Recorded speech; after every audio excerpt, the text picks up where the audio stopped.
ended quickly. That ended really quick. What's going on, guys? Happy Cinco de Mayo. Tony. Hey, Todd. Hey, Andy. I can't believe this all actually happened. Wait, everybody has sound? Are we all good? I think we're all good. Andy, can you hear me? Tony, can you hear me? I can. Sound good. Andy, turn yours up, though. Turn yours up. I can do that now. How's that sound? That good? That's better. There you go. Well, hey. That's a radio voice right there. You know, every Tuesdays are coming by really quick nowadays. I don't know about you guys, but I feel like we just did this. Is that a good thing or a bad thing? Oh, it's a great thing, except it's a lot of work. I'm not going to lie to you, folks out there. Keep watching because this isn't as easy as it seems. But come on, Andy. You make it look so easy.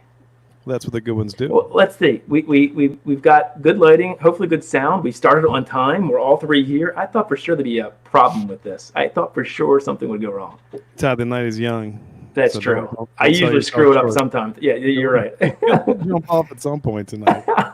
So well, it looks like we got some people already in the chat. So happy Cinco de Mayo. I mean, we got Lone Star, beer reviews, the fishing trucker, our really good friend, the famous Brian from Short Circuit Brewers, who's been brewing up a storm lately. So I love watching that. I'm jealous, Andy. I mean, his basement is like a professional brewery. And here we are brewing off of these propane tanks. All the time at you for that. What's that? He laughs at you all the time because of your jealousness of his awesome system. Just aren't you? Man. Aren't you? I'm jealous of no one, Todd. All right, I get you. Anyway, we've got CG Mel Bryan. CG Mel Bryan. Shout out to you, man. All right, so Andy, it's Cinco de Mayo. Tony, what did you have for dinner tonight, guys? Well, tacos. Yeah, that's what we had to. Why not? I made homemade guacamole. Geez, you're really good for you, man. Didn't buy it. Got some avocados that were nice and ripe. Wow. Cut up some onion, some tomatoes, and some salt. That's all I put in it. Nothing else, and it's really good. I didn't go that far. And of course, we had margaritas too. So I'm already had a margarita in. I mean, why not, right? That's good. And Brian's got the flower ready. That makes me happy. Brian, welcome. He does love me. That's probably why you like him so much. Go ahead. It is. Shout out to Dad who's on. Dad, hello. Oh, my dad joined early. Now, I'll tell you, I think I know why my father was eager to come on board today. This is a good little plug for what we're doing, but I'm sure you saw the thumbnails. If you didn't, we've been doing Top 10. We do it every Tuesday. And we've done some fun topics that Todd and I have run down our list of top 10. We've done sitcoms, video games, bands. There goes Todd again, disappearing. I'm just kidding. And this week, we're doing what we like to call our Heaven and Hell segment. It is going to be our all-time heartbreaking sports moments and our all-time joyous sports moments, the ones that will live on in our brains forever.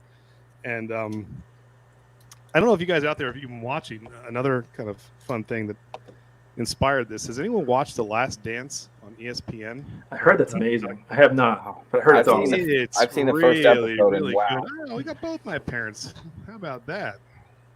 Well, there you go. It's a family affair. That's right. It's awesome. I don't think if you didn't like Michael Jordan before, which it seems like almost everybody did anyway, you're gonna like him now. Man, his work ethic, what he did was amazing. So, and it's a great kind of, he had some moments that I'm sure will live on in people's lives forever about sports. Big shots, big misses, whatever. So it's a good segue into kind of what we're doing tonight. Did anybody in the chat see that? Have you watched it, Andy? Have you seen it?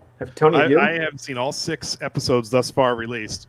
So there's going to be 10. There's going to be 10 episodes. I've only seen the first one actually, but it was awesome. I can't wait to watch the rest. Yep. I mean, it's so cool, and it's done really well. It's really good. And that's awesome. Yeah, I got to watch it.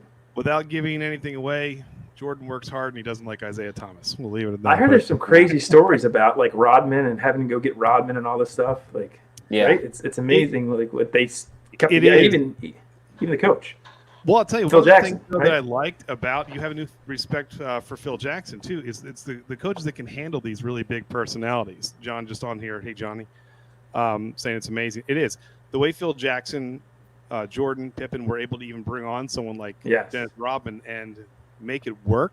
Yes. It was a testament to how good they were. There's so many parts in it that weren't just Michael, but he was still the glue that held everything together. I also didn't realize how much they didn't actually really like the owner, which was No. Really? no, Did not. no. Yeah, it was pretty interesting to say the least. But great, Todd. You should check it out. Anybody out there? If you Yeah, something like you know what I'm watching right now is Ozark, which is, I'm binging on that. Has anybody watched that? Awesome. Oh my god, I'm on just beginning season 2. You seen it, Andy? No, my wife. I saw the first episode. My wife is a huge fan of it. She likes it. I love Jason Bateman, but like this is, I mean, he's really good in this. he's so good in this. He is. He's I usually like him in comedies, but this is like a thrilling, like, and he is amazing. And the whole story is, and I'm only on season 2. Like, I'm not even done it yet. Yeah. So I can't wait to finish that. I like try to watch like 2 episodes a night, but that's like 2 hours of your time. So that's hard. That was anyway. All right, so let's start off. It's Cinco de Mayo. It's Cinco de Mayo. We should have drinks in our. I mean, we are a beer and whiskey channel. Let's talk about what we're drinking tonight. I've got something fun. So, Andy, why don't you start us off? Because you usually have something cool whiskey-wise. Well, the past 2 weeks I have had nothing from the state of Kentucky, but it's all been pretty yummy. Last week I had Wyoming whiskey, so this week I have another WW. I've got Woodinville bourbon whiskey from Washington State. Washington State. It's really good. Very, very nice. And then I've got from Smooth Ambler, which is out of West Virginia distillery, Old Scout, which is, I mean, this, Todd, you'd love this. It's American whiskey. It's not technically bourbon because it's a 9-year-old bourbon blended with another bourbon, but that second bourbon they blended it with was aged in used barrels. And to be technically bourbon, it has to be new charred. New, brand new. You can't have, Yep. All right. Well, so as long as it tastes good. Oh, so what do they call it? Just regular American whiskey? They don't American call whiskey. But man, I'll start with that. It tastes kind of like cherry Coke. I mean, oh jeez, are you kidding me? I kid you not, it's fantastic. Oh my God. So I'll have a little sip of that to start. All right, get a nice hefty pour there. Let's see that pour. Let's see it. There's a guy on one of the Facebook groups that we follow in bourbon, and he's notorious for his like tall pours. Like, I mean, like a glass full of bourbon that he drinks, and it's crazy. I think the guy's name's John. To be savored there, man.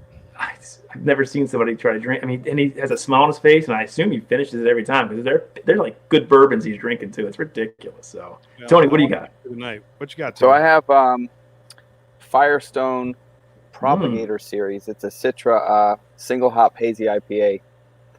It's actually delicious. From Firestone? Here you go, Todd. Nice. Oh, look at that haze. Looks juicy. Looks good. Juicy. It's good. And so this is what's the ABV on that? We talking big boy or no?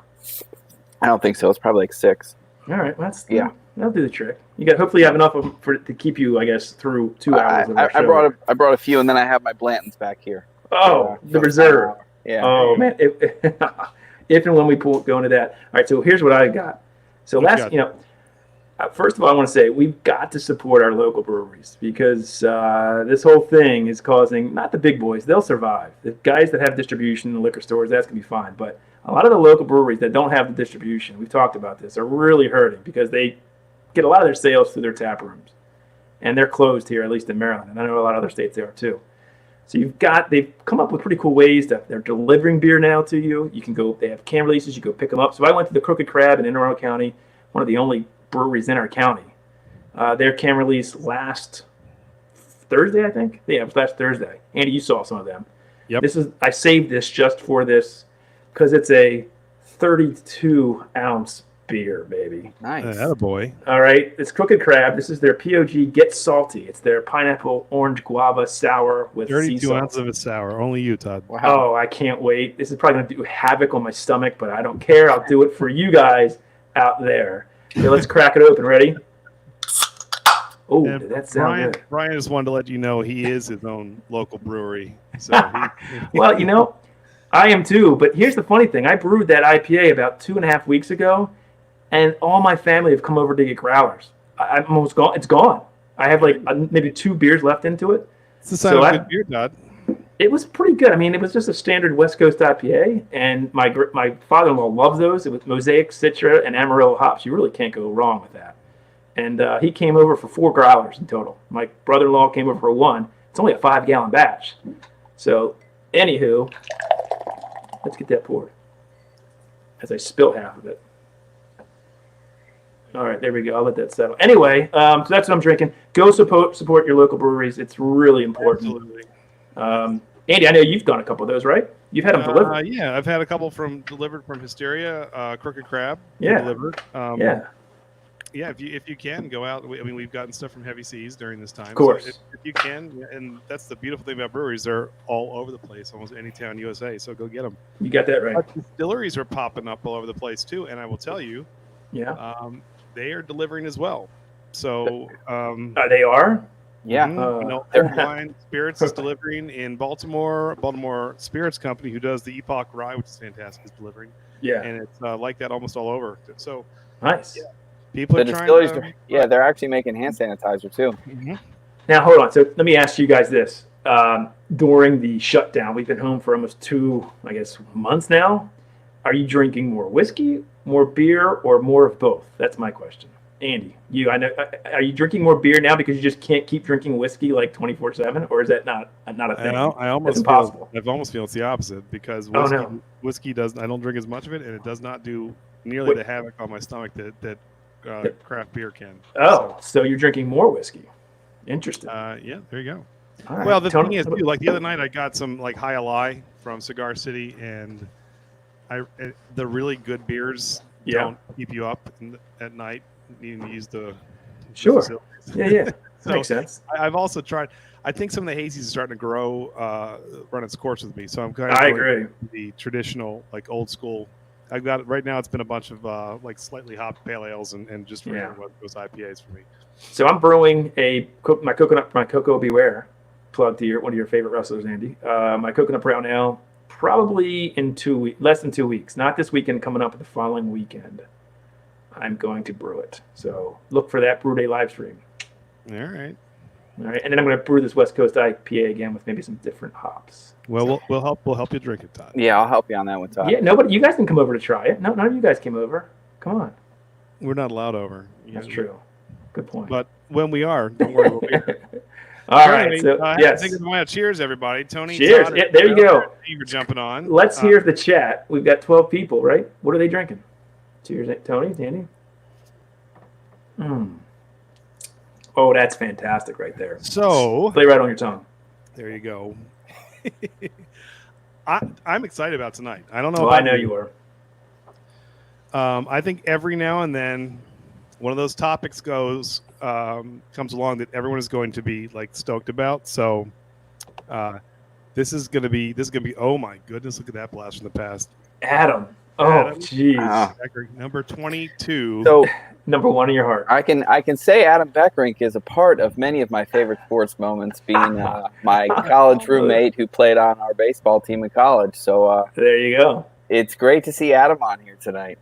I'm sure he can share some good stories. I hope he comes on later and shares some of his moments too, because again, what's cool about tonight is everything is so geographical, or the team that you fell in love with when you were a kid. That's true. So there may be some Maryland heavy pieces here for us, but there's some actually that won't be Maryland heavy, but it's really, really cool to kind of see where people are from and what they like. Definitely. And Todd, your mom doesn't always have to just say hi to you. She can say, what about Andy and Tony? That's true. That is true. You've known me for hi, Mom. Years. You're allowed to say hi to me too. I wonder if Mom's drinking that. She would like a nice margarita, I bet, on Cinco de Mayo. I don't know if Dad got her one or not. My parents said they wanted to get sangria tonight, Todd. Mom goes, we were going to make sangria. And they don't drink at all. She goes, but we forgot the wine. I said, well, that's going to make the sangria part hard. But good stuff. We've got 1070. 1070. They were on, awesome channel. Got Conclave Brewing Company Spirit to Enjoy Double IPA. Nice. Guava and clementine notes. That sounds fantastic. All right. So, hey, let's explain what we're doing tonight. Here's what we're going to do. Typically, Todd and I do our top 10. Today, we're going to do top 10, but we're going to cut that in half. We're going to do our top 5 heartbreaking sports moments, and then we're going to do our top 5 joyous moments. Still top 10. Tony the pressure is going to be on you, Tone, because what he's going to do is he's going to kick us off. He doesn't realize that, but he's going to kick us off because I had just enough time to put some things together for you. Shoot. To give you a little curveball. I didn't even know this. See, look at this. No, hey, this is the beauty of live. You can't back out. Curveball. No. It's true. But so many of my sports moments, I did not with Todd, but I collaborated a little bit with Tony, and I did Realize a lot of ours doubled up. Yeah. So we're going to let him take some that he didn't have on there. But the ones that I wanted you to spotlight, Tone, Yeah. are the ones that were also sentimental. So you'll be able to play off of what I roll with you. But this ought to be good. To everybody watching out there, I have no idea what we're about to see. So This is riveting television, folks. let's go. I don't know. We'll do this on the fly. Andy's done all this time. Good stuff. He's such a control freak. Okay, and it says a friendly heads-up Chrome has a bug that can cause screen sharing to crash on Windows 10. Oh, good. Well, that sounds that probably will happen. we're Guys, going for it anyway. hold on, Andy, put the disclaimer out. If the stream ends like it has before, we'll just come back on. So just come back on. No, in 5 minutes we'll be back on. So disclaimer. See, Andy, Todd, you jinxed this earlier. We're like, don't worry, everything's gonna be fine. I'm about to hit this in 5, 4, 3, 2, 1. Okay, so far we're still here. Good. What happened? Anything? No, so far. What are you doing? Are we starting good or bad? Bad. I think. Yeah, we're gonna start Okay. bad. But Tony, the way I did yours, was I did it via. It's almost themed. Now hold on, let me cancel this and get out. Come on, Andy. Don't worry, it's coming. Make sure. Is there sound you need? Make sure you hit that sound button. No, we're not gonna have sound tonight, boys. All right, no sound. We are the sound, Todd. That's Yeah, right. We are. you're Good gonna- point, Tony. You're gonna commentate for us. Who, me or Tony? Well, everybody when it's their turn. All right, clam up and get ready. You're gonna be good. Can you see it, Tone? Yes, I can. Let me move this Okay. that way. All right, from beginning. Here we go. And Tony, but you'll so top 10 with 210. I can keep going from that. Yeah. All right, so Tony, here's what we're going to do. So heartbreaking and joyous sports moments. The reason that I am so excited by yours is because 2 of yours that were heartbreaking. 2 of yours were joyous. Andy, we're losing you. We're losing Andy. Can you hear me now? There Yeah. we go. That's better. There we go. Okay. All right, so. Oh, crap. You're ruining it, Andy. Hey, guess trouble what? in the control room. Tony, I forgot to put yours in. It's sitting on the other Oh God! sitting on the other slide. I didn't know I was going to be on a game show. All right, so Tony, I'm gonna help you out since I completely ruined that one. Wow, thanks a Well, lot. Andy, you can go to his if you need to. Just No, stop I- sharing. I never brought his in. Well, I'll stop sharing for a second. I can bring his back in. Yeah, you can do that. We got 2 hours. We'll talk amongst ourselves. You figure it know. out. I got something I want to say. Everybody, if you want, we'd love to. And I'll put this up on any social media that you have, Twitter, Facebook, Instagram. Take a picture of what you're drinking tonight and just put the hashtag 21090 so we can see it. We haven't had many people do it. We had a couple. I just love looking at who is and what they're drinking. So please put it out there. We'll put it on the stream if we can find it and if you do it. So I'll put one up. Again, hashtag 21090. And Todd, Yes. your mom, Miss Denise, did say hi to me and Andy. So thank you. Oh, there she is. Look at that. There you go. There you go. My mom. No, my dad did not make any. Oh, geez, Dad. He's not. He's probably not good at that anyway. I don't think you would want to drink a margarita made by my father. I can guarantee you that. So, Andy, you know that. So, Good old Mr. Joe. No, sir. all right. So, Andy, again, put that hashtag out there. 21092 TEN90 hashtag, and let's see what you're drinking with their live stream tonight. It will be interesting to see the regional picks from everybody because, I mean, Oh yeah. you got to figure, we're going to have a lot of Baltimore focused. Not Oh everything, yeah. but, somebody like Adam who grew up in upstate New York and I know liked the Dolphins and I think hated the Bills actually. So I'll be interested to hear what he has to say. And, Yeah. it should be fun. Let's Should be a lot go. of fun. I love it. Now I think I'm ready, Tony. All right. All right, here we go. Let me get off Brian's comment from Short Circuit, by the way. Please Right, check him now out I because think he I'm is ready. awesome. Go ahead. All right, so Tony, your heartbreaking and then your joyous sports moments. So Yes. I'm going to let you kind of walk through this. I can pause it when you need me to. All right. All right. That's Oh. number 1 for heartbreaking. What?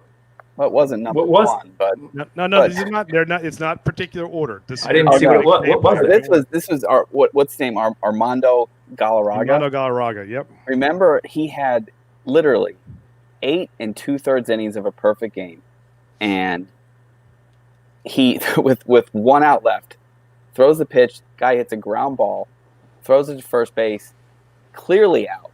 Starts celebrating, and the umpire calls him safe.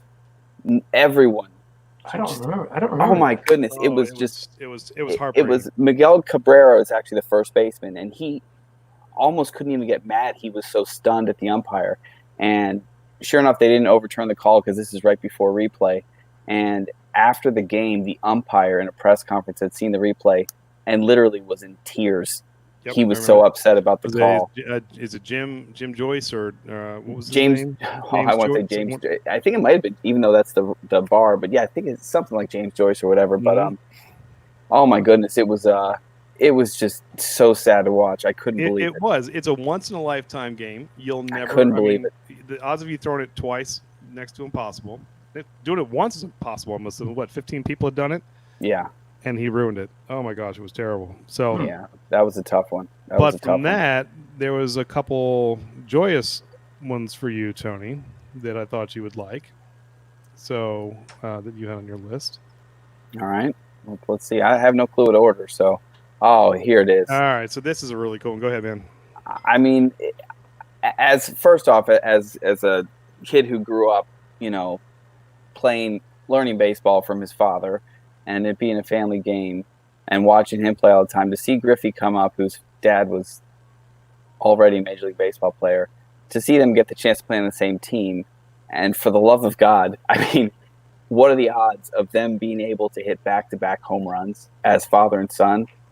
It'll never, ever happen again. I mean, that is just that is a moment that is just unreal. I mean, it's almost impossible. Only one other father-son had even played together, and that was for a game. So, I mean, the fact that these guys not only played for a while together, but hit back-to-back, it was remarkable. And obviously, anyone that knows me knows Griffey's always been my favorite player, so even better. But right, that was just unbelievable. Speaking of Griff, Tony, you can keep going on this theme, because here's another one of your joyous, I believe. Does this bring you back? Oh, yeah, this is the playoff. This is it. And Griffey doesn't even hit this. He's on first base, but this is when the Mariners beat the Yankees in Game 5. And Griffey, who's not known for his speed, the guy can fly. Slides into home. Oh, it was so awesome. And that was the first time the Mariners. All right, now Tony, here's the other one that was hard to watch though. I'll go back a little bit if you want to take us to this one. So I don't know. You want to set this up? If anyone remembers, God, I don't even remember what year it was. But Tom Watson had the chance to win the British Open as, I think, like a 72-year-old or something. I mean, ridiculously old age. I mean, he didn't have a prayer at winning this. The odds were like thousands to one, and he literally had a chance to win the British Open and had a makeable putt and actually a makeable approach shot. That, yep. I mean, everything went to HELL really quickly on the last hole, and I think the most heartbreaking part about this when I was watching, because everyone wanted to win, but the worst part was the look on his face after he missed the approach shot. You knew he was defeated and he wasn't going to make that. And honestly, I think it might have been Stuart Sink that won that British Open, but I actually felt bad for him. That's one of those moments, man, where it doesn't matter who won, you'll remember who lost. Yeah, and I mean, he was sad about Watson. He actually almost felt bad winning. It was just, but that was a tough one. It was a tough one. All right, so from that, I'll end it with so we went baseball. Here's golf. You can take this one away. I just think this is cool when you told me this story, so this will lead into that one. So yeah, so this goes to so it's Tiger Woods. So 97. I mean, Tiger Woods is taking the golf world by storm. He's obviously one of the people that inspired me to start playing golf. Every kid loved Tiger Woods, especially in the late 90s. And I'll never forget in 97 sitting, in our living room watching him win the Masters for the first time with my dad. It's unbelievable. I was so excited to watch, and here I was, a senior in high school, I think. And then you fast forward to 2019, and I sat in my living room on a Sunday cheering for Tiger Woods with my son and daughter, who were wearing red shirts and black pants and Nike hats. And they had that same excitement that I did. And here was the same guy winning the Masters. It was just, I mean, it was goosebumps. watching him win that, and it was God, it's just I'll never forget that. It was awesome. It really was. I mean, love him or hate it, that guy changed the game of golf forever. No, well done. That was awesome. So that's what we're doing. We're going to go moments to bring back memories. And look, we didn't grow up in Seattle or, with Tiger playing close by. I mean, sometimes you just end up taking on favorite players for whatever reason and teams. And so it'll be really interesting to hear what you all think. We want you guys to come on later too and start sharing with us your top 10, your top 5, or just a moment or two. So, Todd, should we get rolling? You ready to go? Yeah, I just want some people coming in the chat. We've got our awesome friend Derek C. Williams, who has come in, and he mentioned something I didn't even think about this, but I should have, which is horrible because I'm a huge Maryland fan. I'm from Maryland. Under the worst sports moments, definitely the passing of who I think was the greatest basketball player ever to live, or would have been, was Len Bias dying of a cocaine overdose after being taken number 2 overall by the in the draft by the Celtics. Yeah. I mean, to me, it was Jordan and Bias, and they would have had epic battles in the NBA, and it never happened. And that pretty much, I mean, it's so sad in so many ways. It killed Maryland. And he was a good kid, too. He wasn't in trouble. Yeah, it was ridiculous. It was just amazing how that was. That was true. That was pure tragedy. I was only probably 8 or 9 when it happened. But if you watch the 30-30 on that, which ESPN did, it's really good. It gives you a backstory. But yeah, Len Bias passing for people around here, it was just. Yeah, that was. It was big. Tragic in so many ways. I can't even say, but yeah. Well, segue, Todd, our top 5 heartbreaking sports moments. So there you go. Let's go. I guess I hate to segue that way, but this is your number 5, I believe. So all right. So I don't even know. Okay, yeah. So. A lot of my stuff is going to be all local. I'm a Maryland guy, so I went to Maryland, went to College Park. I'm a huge Maryland fan. I think we all are here. I mean, we all live in Maryland, but I actually went to the school and graduated from Maryland. So I've got even more of I love Maryland basketball more so than I thought we'd won. We were going to beat Michigan State. This was, I think, 2012, I want to say, or 10. Grievous Vasquez, and they come down and shoot that three-pointer at the last minute, and that was it. Yep. I think it was Lucius who did that. Anyway, I was devastated. I loved Grievous Vasquez. I thought they would have went really far that tournament too if they'd have beaten Michigan State, and it didn't happen. So that was really hard for me to get over. God, I forgot about that, Todd. Yeah, that was a bear. 2010. Okay, 2010, second round. And I will tell you, 4-5 game. Maryland sports in general has a lot of these moments. It has a ton. We could fill a couple hours just with Maryland sports alone. 100%. 100%. All right, so my number 5 is also college basketball. All right, I want to mention real quick, Dickie's dad. Dickie Dad's in.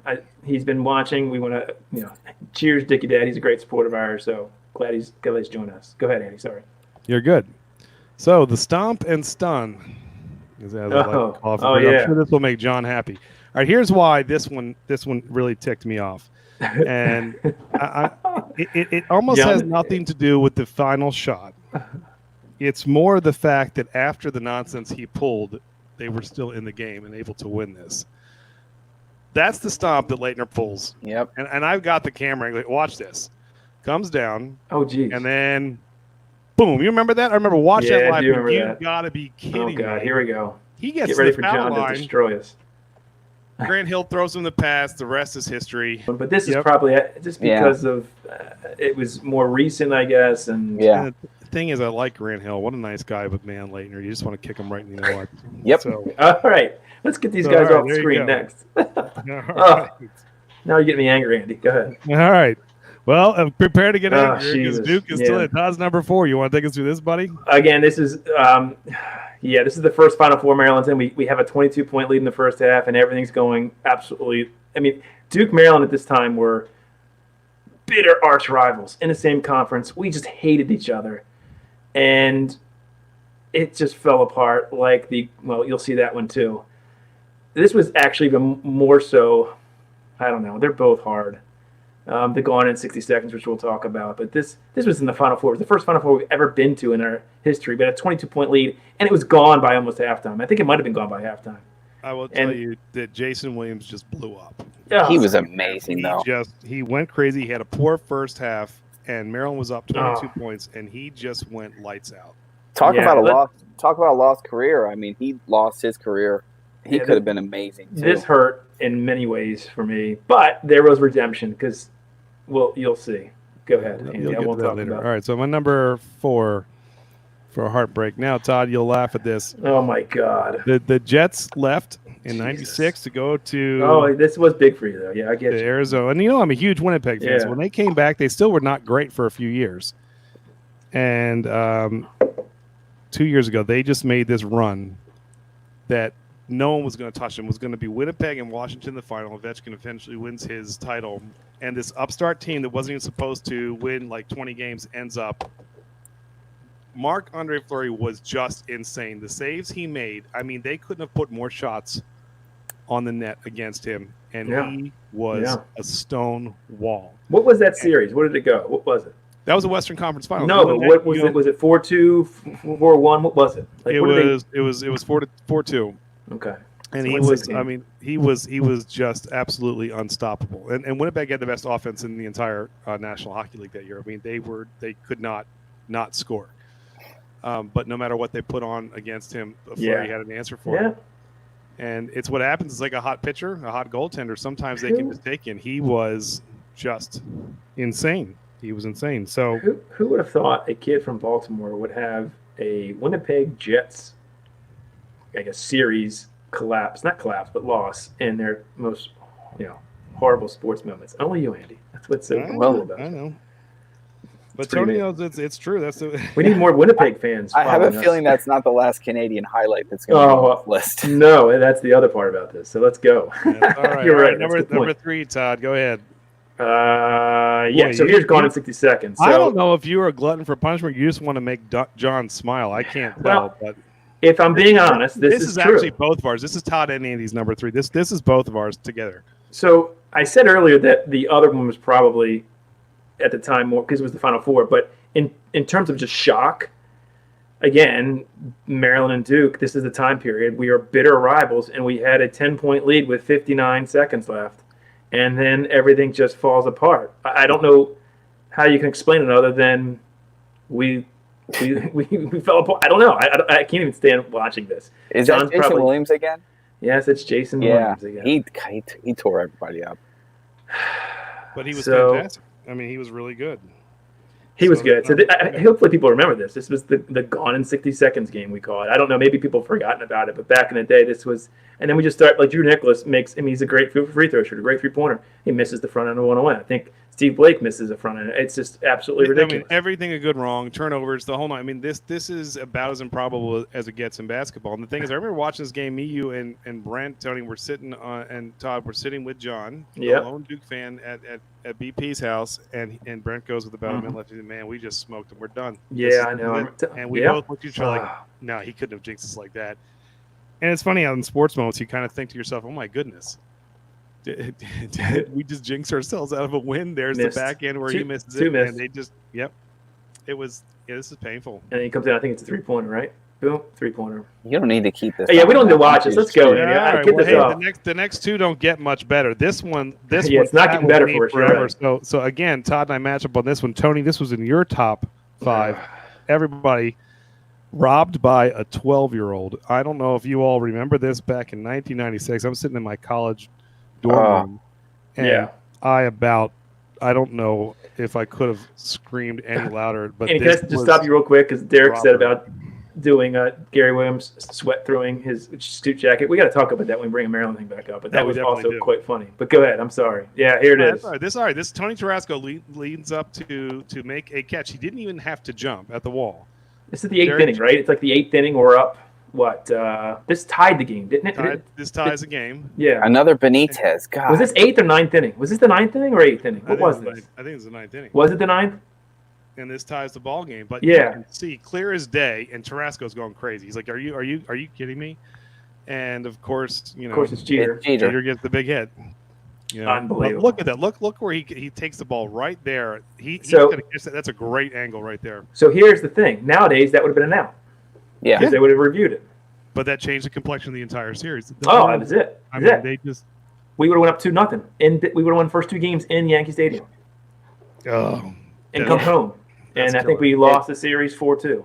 It's funny, but Benitez is on the end of that one because he was definitely one of mine too. I don't think we won a game after this, or did we maybe win one more game? I don't know, but it was bad. Like it would have been I think Randy Myers came in and then gives up the home run to was it Leyritz or something right after this is painful. And again, that was it. We were done. This is so painful. Well, it gets more painful. You ready for number one? No, I don't think so. Well, take a deep breath because I don't think anything I know what this is. Yes. as bad as this one. Number one, the drop in the mist that shocked Baltimore. This is heartbreaking. This was yeah. We were gonna go. Should have been 2 years in a row to the Super Bowl. Joe took us there again, and the defense played well, and he drives us down in the fourth quarter. And here's the pass. All you gotta do is tuck it in, Lee. I thought he had caught it. I jumped up thinking he caught it. Yeah, I think he thought he caught it. I think he did. That's why he didn't secure the ball. And 22 seconds left. That would have put the game away. We would have up by 4 points and won the game. It. We would have gone to the Super Bowl. Look at this. Yep, back shoulder throw. It's in his hands. He doesn't pull in. Just pull it away from him, dude. Yep. So then do we have to watch this? I don't like. Do you have the next clip? It gets worse. If you forget, we didn't always have Justin Tucker. We had Billy Cundiff. And I'm rewatching this. It wasn't even close. I mean, this is Danny's not in this, right? This is Danny's stupid cousin. Where's Danny? No, that's not Danny. Danny's cousin was Hauschka. Oh, he's stumped too for us. Okay. But yeah, it wasn't even close. I mean, the look of shock on everybody's face. Like, you got to be kidding me. I felt bad for the guy, but that was it. I mean, that was the ball game. Yep, credit to the Baltimore Ravens for coming back the next year and doing it. There you go. So exactly. Robot Scott said, "Why are you doing this to me?" That is the point, guys. It's supposed to hurt a little bit. You got to remember these. Definitely supposed to hurt. I want to say hey to Thrash Metal Homebrew and Barbecue. What's up, buddy? Thrash is an awesome channel, and good to see you, man. Hopefully, been brewing lately. But Derek is a New England fan, so again, with this is killing. Derek's a New England fan from Philly. It says, look, my team, New England Patriots, #1 Patriots. Oh no, so, Derek. Oh, all right. Well, we won't hold that against him too much. Hey, but you know what? That's the same thing with Duke. Johnny and some other people just absolutely love Duke. We can't stand him, but that's the beautiful thing about sports. There's never a unanimous. I mean, someone is rooting for one person and someone's not, and it's going to hurt. The funny thing was, Cundiff never recovered from that. No. I think he bounced around. No, he was done. Yeah, and he was done. Well, it's probably a blessing in disguise. He could be was it Steve Brown from Buffalo that missed 4 years in a row? Just so heck with that, yeah. Jeez. Well, see, that's a good thing. We're done now. The pain part, right? It's all good now. The pain is over, and that was difficult to relive some of those memories. So we can go to now. Yeah. Our most joyous. This is gonna be so much more fun. This is the good part, right? This is where it gets fun. Oh, Thrash Metal said Thrash Metal's got Deflategate. Yeah, well, let's talk about that if you want, but might upset Derek a little bit, I guess. Well, we'll see how they do without Gronk. Dickie's dad probably says he probably likes Alabama too. Oh, Dickie's dad throwing some shade on Derek. Oh, dude. Oh no, Derek's he's big just boy. kidding. Yeah. Be careful. Yeah. All right, so Todd, you ready? Yeah, let's go. It wasn't Scott, but Scott Norwood. Adam said, "Yep, that's right." Oh, the Norwood. Yep. Yeah. Scott Norwood. Regardless of his name, Scott somebody. Scotty didn't do too well. All right, Todd, I couldn't find clips on this to save my life, my friend, but you can talk about this one. So this is my number 5. I was 83, so I'm 7 years old. I was lucky enough to get a ticket. My dad took me and my brother to game 2. Of course, it's the only game they lost. So I don't know what that tells you. But I at least went to the only World Series game I've ever been to. And it's the last time the Orioles have won the World Series. That's ridiculous, right? Last time they've even been there. We're going on 40 years. But I remember walking in, and we sat in, I think, Section 2 of Memorial Stadium. If you don't remember Memorial Stadium, it's a big horseshoe. We were, like, almost behind home plate, upper deck. And I can just remember, like, being, like, in awe of what, my dad was super excited. I was 7 years old, so, I didn't understand fully what it meant. But it was amazing. We, of course, lost, but we went on to go up to Philly and win 3 in a row and come back with the 4-1 series win. And I'll just always remember that. I don't know. Hopefully I get to go to another or see the Orioles win another World Series, but That's been 37 years ago. So I don't know. We laughed at you laugh at the Red Sox and the Cubs for how long it took them, and then we're slowly creeping up on some ridiculous numbers here. We're going on 40 years without a trip back to the World Baltimore Series. Orioles. I mean, they were in the 60s and 70s. And you know what? The franchise. They still have great fans. You guys are talking about how long it's been. One of my other top fives was, you forget the wire-to-wire season in '97. The Orioles were the best team in baseball. Yeah, and Tony Fernandez hits that home run into the bleachers that they literally built on Utah Street. Yeah. Again, off of who, Tony? Armando Benitez. I mean, we had. Hey, why are we talking about bad stuff? This is our good stuff. Man. All right, that's mine. That's mine. Bring it out in there. All right, number 5. All right, Todd, you're not going to like this. Tony, Oh my yes. I was a weirdest list. Huge Andre Agassi fan. Well, I'm diverse, Todd. It wasn't just trade Maryland. You certainly are. I'll give you that. You're right. You are. So I had posters of Andre on my wall. I thought it was the coolest thing in the world. It was like a rock star with a tennis racket. And his first Wimbledon Grand Slam title was against Goran Ivanisevic, who was absolutely huge. And he had a serve that was better than Sampras. I mean, he could light you up with his serve. Why can't we see him? What are we looking at? Agassi ended up being he had the best return of service of anybody, even for being a little guy. He could return a serve, and this went the full distance. Was an incredible match. I was glued to the TV for hours and hours. He had already beaten McEnroe, Jimmy Connors. I mean, he'd flown through some big names, and but Ivanisevic was supposed to wipe him out. And man, Agassi was just ridiculous. And what year was this, Andy? This is 92. Yep, I remember that. 92. It was awesome. So I was a freshman. The funny thing is, in tennis, there's not a lot of American men tennis players that are good anymore. You used to have like Sampras and Agassi and even Connors, Chang, McEnroe. Where are they now? They're not. Do we not play tennis in this country anymore? What the heck? That's weird. I don't really follow it that much though. But you would probably if there was an American. Yeah. But I used to follow religiously, and Agassi was this started that trajectory of him starting to win Grand Slam titles. Yeah, it was just cool. It was really one cool. thing I want to say real quick. My dad just brought up a point. I didn't even talk about this. I was again 6 or 7 years old when this happened. But the Colts leaving Baltimore for Indianapolis scarred my dad for many years. It took a long time for him to scarred a whole state. I'm not sure he's still over it. You can see the comment right there. Anyway, go ahead, Andy. All right, so that's my number 5. That's Andre. Okay. Todd? Yeah. Oh my goodness, it's a Maryland highlight. Go ahead. It's a Maryland highlight. So you're going to see a very big theme with me, both in my worst and my best. So Maryland, I guess I'm not as big of a Maryland fan as I was simply because we haven't been as good. It's a horrible thing to say, but I lived Maryland basketball for about 10 to 12 years. And maybe because the Ravens weren't great. I don't know what it was, but this was the Terps' first Final Four. So this was the game that got us into that game that, well, we lost and blew a 22-point lead. So within a matter of weeks, I had one of my best and worst moments. So Maryland has a very long tradition of basketball, but we had never been at the Final Four. I mean, you think of all the teams with Len Bias and John Lucas and Tom McMillan and Earl Monroe. I mean, there's so many great Maryland. Lefty Driesell is a coach, and then Gary Williams for so long, but could never get in. Gary hated to recruit. And this is why I loved Maryland basketball. It was a love-hate thing, but Gary hated the game of recruiting, but he could coach his butt off.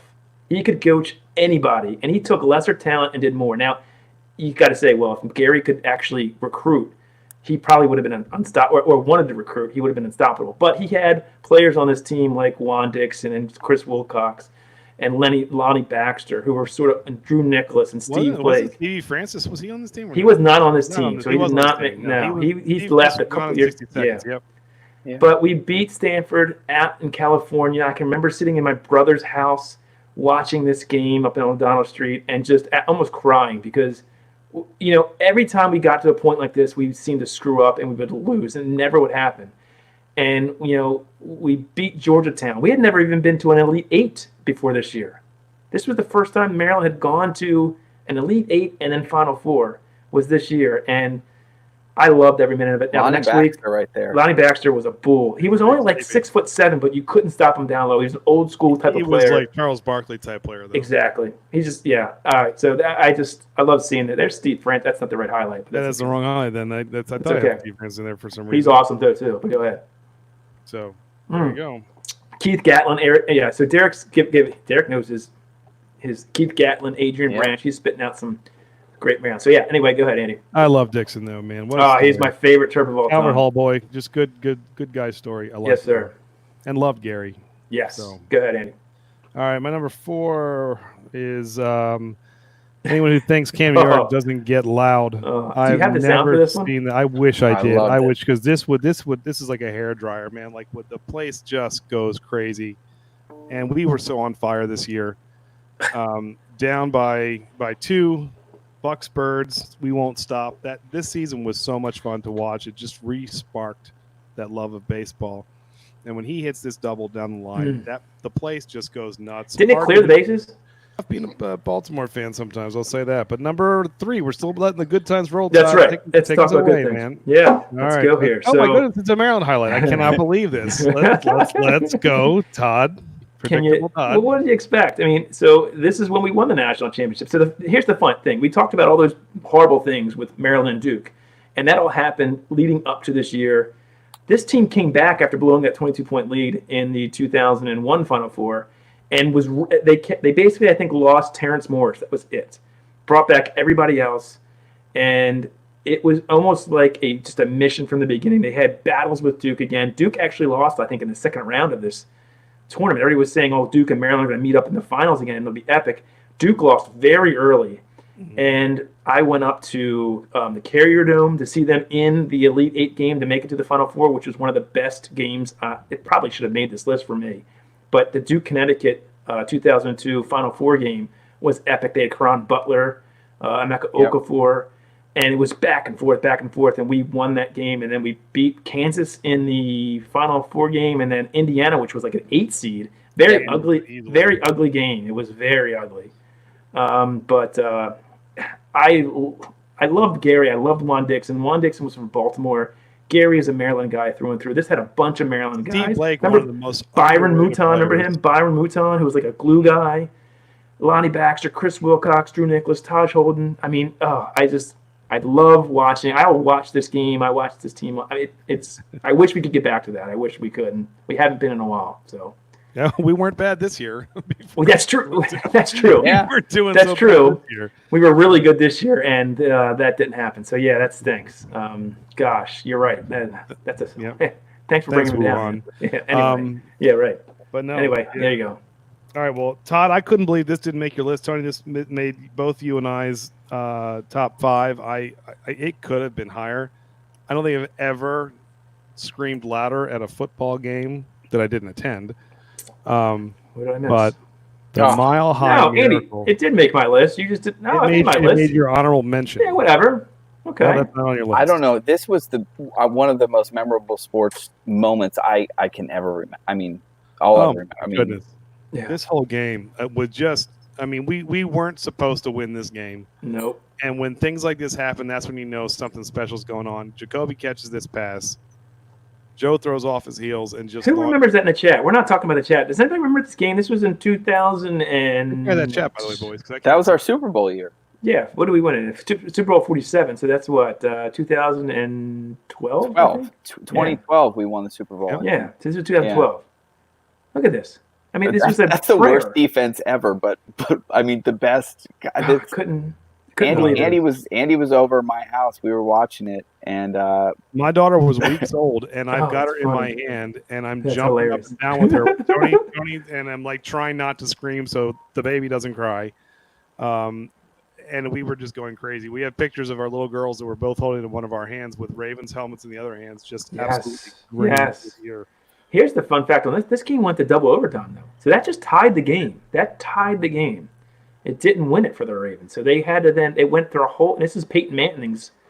He's the quarterback. It wasn't his last year. Just to get in, he almost made the list. 4th and 23. Oh yeah, San Diego. Ray Rice gets a dump pass from Joe. Same year. he takes it for 24 yards for a first down. Yeah. So technically, you go Rivers, Manning. Well, then it was Luck. Then Rivers, Manning. Luck, Manning, and then Brady. Super Bowl. I mean, what a year. So don't tell me he's not elite. Don't tell me he's not elite. Because in January, Joe was elite. Yeah, it's true. All right, Todd, but we're going to stay with that theme.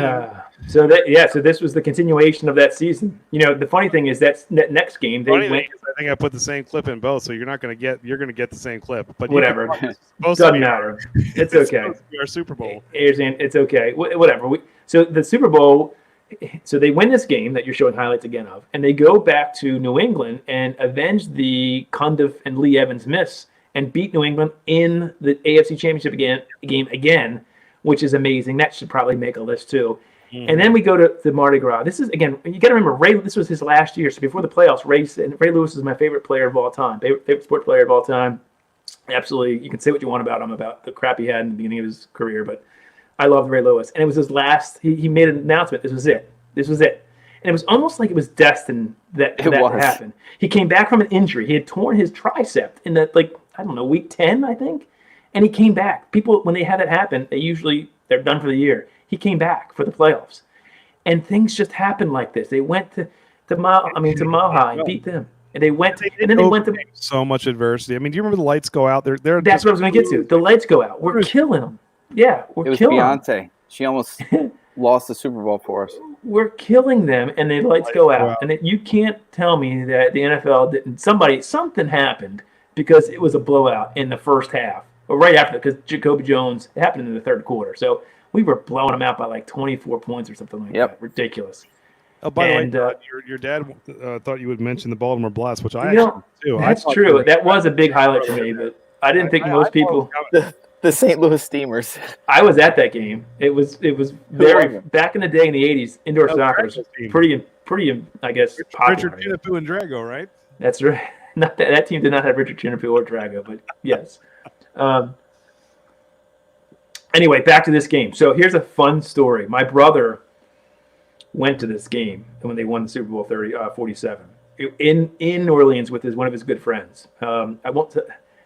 Anyway, I was talking to them right after the game, and my brother's friend basically says, "Todd, I'm happily married. I have 2 beautiful kids, and this is the best night of my life." It's the Ravens just won the Super Bowl, and I'm on Bourbon Street with 10,000 other Ravens fans celebrating.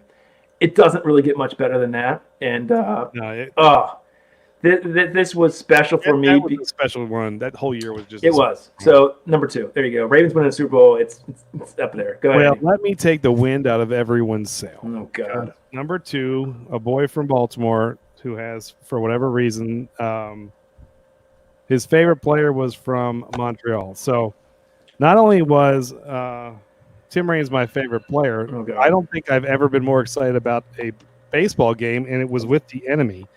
This is 1996 when he was with the Yankees. They were down. This is ridiculous. Oh, actually, you can hear that sound on this one. I thought I had turned this off. Oh, no. He starts the tail end of a back-to-back-to-back home run. I cannot believe you have a Yankee highlight in your top 2 most memorable. That's just. It's not a Yankee highlight. To me, it's a Raines highlight. I am loyal to my players. I called it from Montreal to Chicago to New York. And then just end the stream now. I'll get back on because here's this is a dual highlight because that was you can say innovation. It was crazy. He starts the tail end of a back-to-back-to-back. Jeter hits one out, and then Paul O'Neill hits one out. Paul O'Neill, I remember that guy. Paul O'Neill, that's funny. And say what you will, I wasn't a huge Yankees fan even when Raines was on it, but that team I hope not. Together from 96 to 98 was one of the best. Well, and they had this is actually the year they knocked out the Orioles, which is kind of ironic. So that became one of my highlights. But what started me really liking Raines was the 1987 All-Star game. Even Jesus hates it. Yeah, see? I'll put it back up. Yes, thank you. Robot Scott's got that right there. I also want to say hey to Outdoors in Maryland, who has come in. Says he can't watch the Ravens anymore. I understand why that might be, but well, Tony, you remember this, right? So the 1987 All-Star game goes into 11 innings. Raines goes 3 for 3 and ends it with a triple in the top of the 11th. Gets the All-Star game MVP. Dude, great player, just an amazing player. Todd, you were at my bachelor party. You met him. This guy is awesome. That is true. You want a quick story, Tony? Tell about the bachelor party. Come on now. Tim Raines has a place in all of our hearts here. Does everybody in the chat want to hear about Andy's bachelor party? It's pretty fun, man. I'm pretty much the greatest best man ever. You know what, Andy? Why don't you? Maybe you'll start to cry. Or you're so excited over. No, so for Andy's bachelor party, I was able to arrange a meet and greet with Tim Raines in Florida. He was actually coaching a minor league baseball team in Brevard County, the Manatees. And so long story short, we told Andy that he was going to Vegas for his bachelor party. I bought him a ticket, and we told him that none of his friends were able to go. So it's just me, my dad, our 84-year-old grandfather at the time, and him. And we told him we were going to Vegas. And then, Andy, I'll let you take it over from the airport. We get to the airport, and apparently the change of plans, we're going to Orlando. And I said, wait a minute, really? And Orlando, you're like, what? Well, hold on. So the first thing I said was, well, hey, are we going to, like, it just sounds like, are we going to see Raines? And Tony goes, no, they're like 3 hours from Orlando, and they're out of town. I already checked. And I was like, all right, well, he squashed that quick. He already thought about that. So long story short, my grandfather, my dad, and Tony, my brother, we go to Hooters. Sorry, Mom, if you're listening. For lunch. Reputable place. That's good wings. I drowned my sorrows for the lamest bachelor party in the world in beer. Fell asleep in the van as my dad drove us to Brevard County Stadium, and out of another van that was parked in the parking lot pops out like 5 to 10 of my friends, whatever, jumped out, blue T-shirts, got like rock on it. They handed me a like old school 87 like Expos Raines jersey. I go into the gift shop. I was like, oh my God, this is where Raines is. And they even had the guy who was in the gift shop in on this. I said, can I meet The Rock? He goes, he doesn't sign autographs. He's not a really cool dude. I do remember that. It's a double header, so maybe you can see him in between games, but he doesn't like to sign for people. And I'm like, oh, like my heart just broke. I said, oh my God, I can't believe I've idolized this guy forever. So I turn around to call my, I guess, fiance at the time. And then all of a sudden I hear this voice say, who's the guy that didn't go to Vegas that came down here to hang out with me? So and funny. Tim Raines walks out, big smile on his face. I looked like probably a teenage girl who like saw the Backstreet Boys for the first time. I didn't know what to do. I started clapping my hands. He came up to give me a handshake, and I like bear hug him. He's like, who's the psycho? He hung out with us for a half hour, 45 minutes, just talking, sharing stories. Yep. He says, I got you guys set up with a suite upstairs with all the dogs and beer you can drink. He said, Andy, you're going to throw out the first pitch today. So cool. His wife at the time comes down, heard the story. She starts crying. She goes to her car and gets me a bobblehead from Tim Raines' bobblehead in Montreal at Olympic Stadium that they handed out as a collector's item. I mean, you could not ask for a cooler story. And to top it all off, it's tucked in between 2 wicked hurricanes that just hit Florida. That's right. So they had not been able to play ball. That's right. Back end of a doubleheader, the Manatees were down by 3 runs in the bottom of the 9th. I'd never seen it live before. Guy hits a walk-off home run to win the game. And then we went out that night and just partied in Orlando. It was the greatest bachelor party. It was great. Tony, you get points for that. You're welcome. You're welcome. I threw up on the plane ride home, by the way, in the trash thing that the stadium uses. You did. You did. You did. I told him I got motion sickness. It wasn't the bachelor party. You're number one, man. I'm going to guess it's either going to be a Ravens, an Orioles, or Terps. What do you think? Well, what did everybody think? All right. This is defense this that is can it. destroy Giants. It's the 2000 Baltimore Ravens, the greatest defense of all time. Ray Lewis, Rod Woodson, Peter Boulware, Tony Siragusa, Sam Adams, Jamie Sharper. I can go on and on. It's just this is special to me because it was the first Super Bowl that my team ever won. And my dad had talked about the Colts, and he talked about how hard it was on him when the Colts left. And if you, Andy and Tony, this, when we tailgate with family and friends. It's a big event for us. It's like my uncles go, my cousins go, my brother goes, my dad, friends. We all get together. We tailgate. It's all Sundays are a big thing now. My dad, I think, he'll probably say how much he loves that. And the Ravens winning the Super Bowl, I think, kind of erased that Colts hurt for my dad and a lot of Baltimore Colt fans. You know what I mean? And this was it. This was something that I don't think anybody expected. We were, 8-8 the year before? We went 5 games in this season without scoring a touchdown. 5 games. And they won 3 of them. This defense was absolutely insane. They destroyed the Giants in the Super Bowl. They went on the road and won 2 games in Tennessee, in Oakland. The Tennessee game was an amazing game as well. It's the one where Ray Lewis ripped the ball away from Eddie George and ran it in for a touchdown, a block field goal, run back. It was just an amazing, crazy game. And I don't know, a defense that gives up, what was it like? I think 200 points the whole year? It was ridiculous. I don't know. It's the first one. That's to me. Your first one is always special, right? In the many things. And for me, this was, as a big Ravens fan, and probably because my Uncle Joe, who's passed away, was a big part of this, and he loved the Ravens as much as my dad, and we all were together. I can remember watching this game. If Leo was on the chat, I think Leo was there. I don't think he's here today, but he was there last week. He was at this game. I can imagine going and just, I don't know, it's just something about your first one. Was that in Tampa? It's in Tampa, yeah. I think Danny was at that. If he's watching too, Danny was there too. Yeah. He was also at the bachelor party and did the truffle shuffle on the dugout. He won a gift card. Yeah. So it's just it was special. And we got Finn Rue all the way from New Zealand. Hey, buddy. Hopefully that brew you were brewing last Tuesday is fermenting away. So anyway, that's my number one. I love it. I love it. Yeah. Well, my number one doesn't it's not far from there, Todd. It goes right across the street to Camden Yards. I thought, is there a more heart-wrenching moment for me? And I mean, I actually cried during this. Heart-wrenching? Heart-wrenching I mean, just pulling at the heartstrings. I don't think there's ever been a game. This is when we needed it too. The steroids era was kind of killing baseball because people had found out about it. Yeah. Go take a shot. And this was. Oh, I had the sound on for this too, Tone. I forgot. I didn't take this off. The home run. It's not coming through, though, Andy. Don't worry. You didn't hit the button. It's okay. But no, I mean, he hits a home run. Just only Cal could do that. He hits a home run in the 21. Jordan, take a shower. There's Billy. Todd, mute yourself. Sorry. I thought it did mute. I guess that didn't work. Sorry. No. He's also got he had a home run in his last All-Star game. Good point. I mean, he just had a knack for the big game.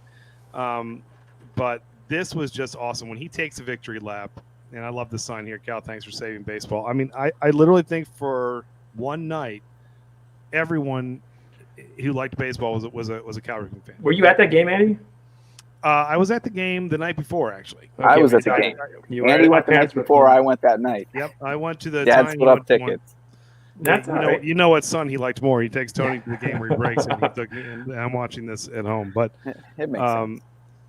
Well, I was Billy, you were Cal, I guess. That's what happened. But no, I mean, Cal was Baltimore. If you remember, leading up to this whole, he had a tour. Every away stadium he went to, he sort of did this thing where he got out and shook hands. He was. Yeah. It was amazing. The lead up to this was a big thing too. The whole year, and we weren't very good this year either. So, you're right. He did it before Rivera did his little farewell tour. This was bigger. This was awesome. This was bigger. This is a record that I don't think will ever. It will never be. Yeah, I don't see how it can be. No way. Not in today's age. No. And he just found a way to keep going. And there were very few people that didn't like Ripken. I'll say that. I mean, he except for Kevin Costner. Well, I hope one day he owns the Orioles. That's what I hope. So I hope so too. But that was my number one. That was my there you have it. Number I agree. Man, Cal taking that lap. Cheers to that, man. I think this was fun. Now I think it's time to see if we can get some people on to tell us theirs. To kind of you can tell us what you think about the list. Did you like it? Link is in the chat right there. What do we miss? And I'm sure probably a lot from people who are not from Maryland. So yeah, I know, right?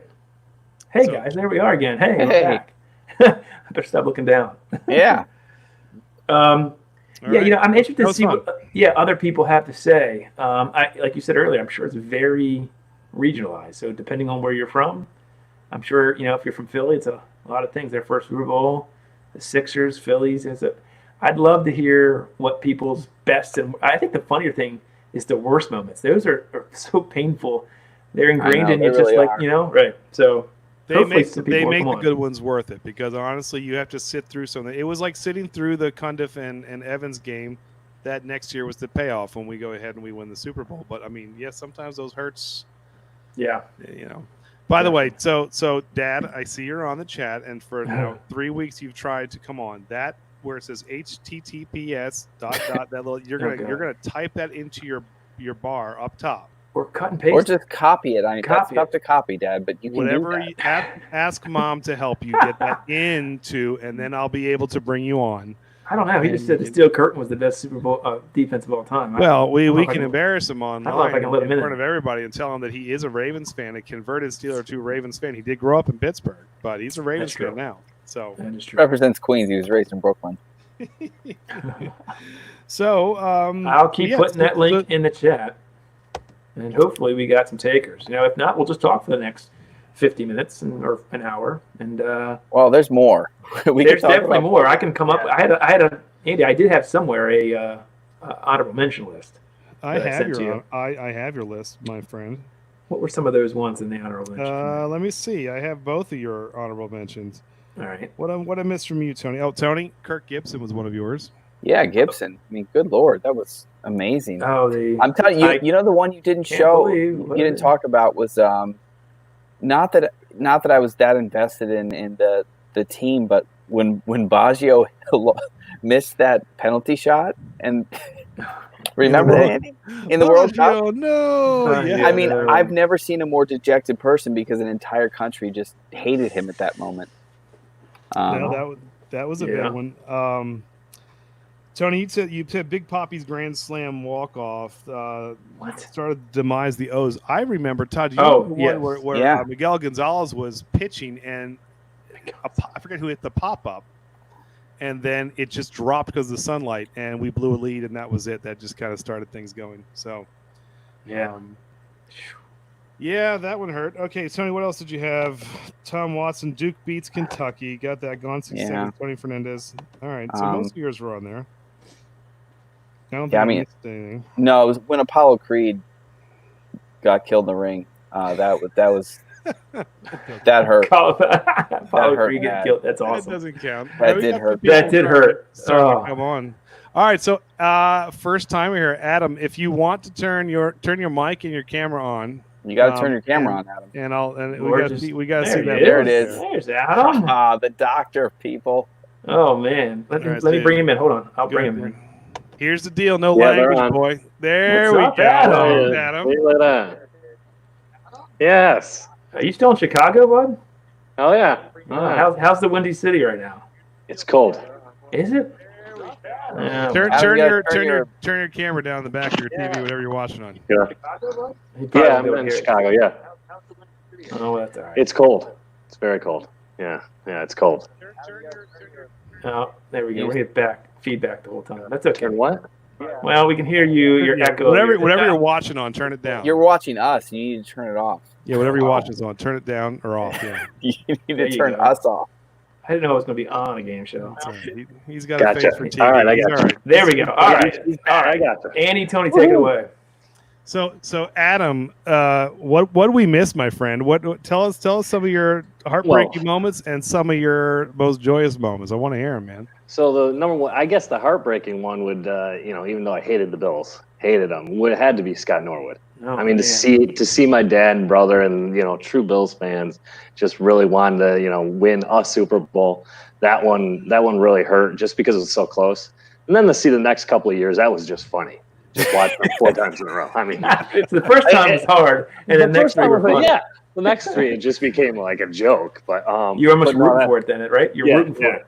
Yeah, so that'd be my number one, I guess, sad part. I guess the number one that you guys missed, the joyous, is the Cubs World Series win. I mean, come on. Yeah. I'm not a Chicago guy. But come on, Cleveland coming back in that game, and that was an amazing game. Yeah, I'm a big homer. Yeah, I'm a huge homer. So hey, Adam, who was the kid? It wasn't. Bartman? Was it Bartman? Bartman.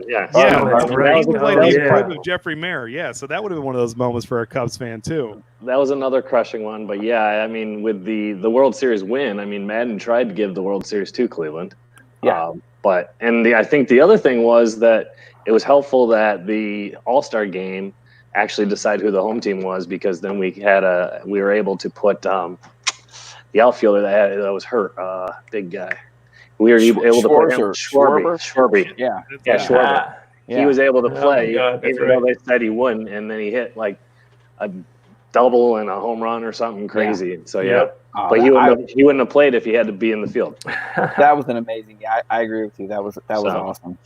Those are the two I mean the other one would have been the Terps winning the national title. Since I went there as well, so I got to give some love to the Terps. Attaboy, Adam. I knew you had it in you. So those would be my top ones. Huh. What about the game at Shenandoah? It was a women's basketball game that you attended with Andy and I. I mean, that was a good one. Yeah. I was actually going to put in here. I was going to say one of the best ones was when you and I, we won that game and no one cared. No one cared. But you know what's funny, Adam, is that no one cares right now either. So we can't talk about you too. That's right. That's exactly right. That's all right. It was fun. But Tony and I were celebrating, and the whole team was like, "Yeah, okay," and walked away. So it was. So Andy, Adam lives in Chicago. Adam, do you live like downtown Chicago, like in downtown? Yeah, I live right downtown. I'm actually on the 36th floor, right downtown. So Andy, one of our favorite breweries, Goose Island in Bourbon County Stout. When we get the invite to do a tour there, you know who we're staying with, right? Well, there, and you got to go to Three Floyds, which is right in Indiana. Well, yes. About 45 minutes away. Where else are you going to take us? Let's go. Revolution, Three Floyds. So you're offering. Yeah. Well, Lagunitas has a production brewery out there too. So let's just go to all of them. They do now. I love Chicago. There's Vice District, which is a local place down here, like very local. So nice. I don't know if you've heard that one. No. We are Adam. We're trying to go to it's called the BAB. The Barrel Age Beer Festival. So we're gonna try and get out there this year, potentially even as media, which would be fun. It would be fun. Cool. But we'll need some help in touring and going around and maybe sampling. So since we got a hookup out in Chicago, that might work. There you go. I'm here. I got room in the place. So. Well, there you go, Andy. That's all we needed. That's the invite we needed right there. There you go. We'll invite ourselves, but thank you. I think we just did. That's fine. That's awesome. All right. Well, look. Anything else? Anything else? Yeah. Plug, man? Those are the ones I got. So I didn't have a lot of them, but those were the ones I had. Well, it's good to see you, Adam. Yeah, you guys too. I thank you for sending me the link, Tony. Yeah. Hey, we're every Tuesday. Come join us. All right. We got nothing else to do, right? Of course. We're all stuck inside, so I'm not allowed to leave. Yeah, I'm not allowed to leave anymore. So. Yeah. Well, hopefully we'll get through it. So. It's funny. Before you go off, Adam, you and Andy kind of shared the same favorite football team. Before pre-Ravens with the Dolphins, and both of you had Dan Marino. I mean, talk about heartbreaks. I mean, come on. They were, and then you had Noodle Arm as a quarterback with was it Pennington? Yeah. I mean, heartbreak. Right. Dan Marino is like the ultimate heartbreak in football. Like one of the best quarterbacks, if not ever. And he never had a supporting cast. Yeah. And I mean, one of his running backs worked for UPS. He just never was a Bernie Parmalee or something like that. I mean, Bernie Parmalee.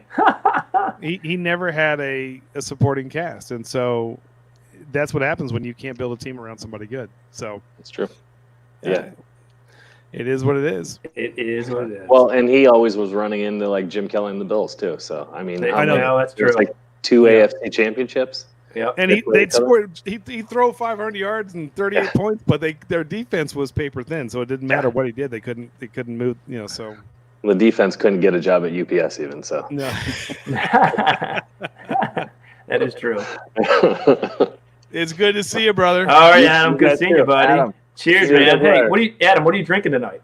I actually was drinking Claza Azul Reposado. I mean, wow. Cinco de Mayo. There you go. Perfect. There you go, man. All right, cheers, buddy. Cheers. See you, brother. Bye. All right, my father's been trying forever and a day to get on for the past 3 weeks. So I'm gonna see him. I saw you. He was on there. There he goes. I see him. Hey, Hey, how you doing, guys? So did Mom hook you up? We finally got you. Yeah. Well, 1070. We got you coming up, man. 1070 next. I'm not tech savvy, but my wife got me on. So just take it for what it is, guys. All right. I actually text mom and said, "Dad's trying." Well, cheers, Mr. John. I'm sure you have a nice Coca-Cola right there, or nice tea, No, right? no. I have a great iced tea. Iced tea. Iced Okay. tea. Unsweetened, I'm sure. No, it's sweet. Oh, it is. Okay. Living a little wild then. Yeah, well, it's rough these days when you're on quarantine. That's true. So, Hey, Dad. I was thinking one of the stories that would be good for you. No, you don't have to tell it, but you're tied to Pittsburgh, and we're not going to talk about Steelers. First of all, Andy, let me interrupt you. Let me interrupt you. This is his 2 minutes, Andy. Yeah, Andy, you got to You're right. It's your 2 minutes, but I got the trigger. Go ahead. The first thing I got to do is clarify something that was talked about last week. I don't want to bring last week in, but but when you had these wrestlers on, you failed to recognize that the number one guy that started out the whole wrestling program was from Pittsburgh. His name was Bruno Sammartino, and he just passed away. But he was the first world heavyweight champion. He started the whole ball rolling, and the guy was terrific. He was only 265 pounds. He's like 5'10", and he was a monster. Bruno. They called him the Italian Stallion. Strongman. Oh. And, that was Rocky Balboa. That was Rocky. Yeah. Nah, he was born in Italy, and well, you know what? Talk about Rocky. Bruno Sammartino was defeated. His only defeat when he lost the championship was to a guy by the name of Ivan Koloff, and so obviously it was sort of somewhat like the Russian and Rocky situation. So, but basically, Rocky won, but Ivan beat Bruno. So just a little bit of background, guys. Just wanted to make sure that you knew that you left out the biggest guy of all. Hey, Mr. Joe has a comment for you, Dad. He says, "Praise the Lord, John got his device to work." So there you go. There you go. Praise the Lord. Praise God, guys. That's there it. You go. All you got to do is praise him, right? Hey, and he'll take care of the rest. Tell me about. Don't go Steelers. Go Pittsburgh for your good and bad, because I think you have a good story you could share. Well, I have some good things. Being raised in Pittsburgh, you got to understand that. It was a very popular back then. We used to go to Pittsburgh games. My dad used to take us to ball games, and we used to get into the stadium, Forbes Field, and we used to collect Clark Bar wrappers. And we got these Clark Bar wrappers, and if you had enough of these Clark Bar wrappers, you could get into the stadium. And my dad coached me in baseball, and my brother, and so we got into the cars. Bunch of guys, and we used to go down, and my dad would collect these Clark Bar wrappers, and we all get into the ball game at Forbes Field. And that was a big stadium. I tell you, hit the ball out of Forbes Field, you had to be. And I got to tell you something, guys. Forbes Field was a fabulous place to play. I have a highlight that I have to share with you. I was 18 years old. I was in an all-star game playing in Forbes Field, and I was at the plate, and I hit a rocket, and it left the stadium at the foul pole. Ooh. So foul ball. That was it. Next pitch, I struck out. So, that's where you go. So just one of those highlights from my past. There you go. But at any rate, there's a lot of things that the one of the best plays that ever happened was, experiencing Bill Mazeroski's 1960 beating the New York Yankees in the World Series. And I was there.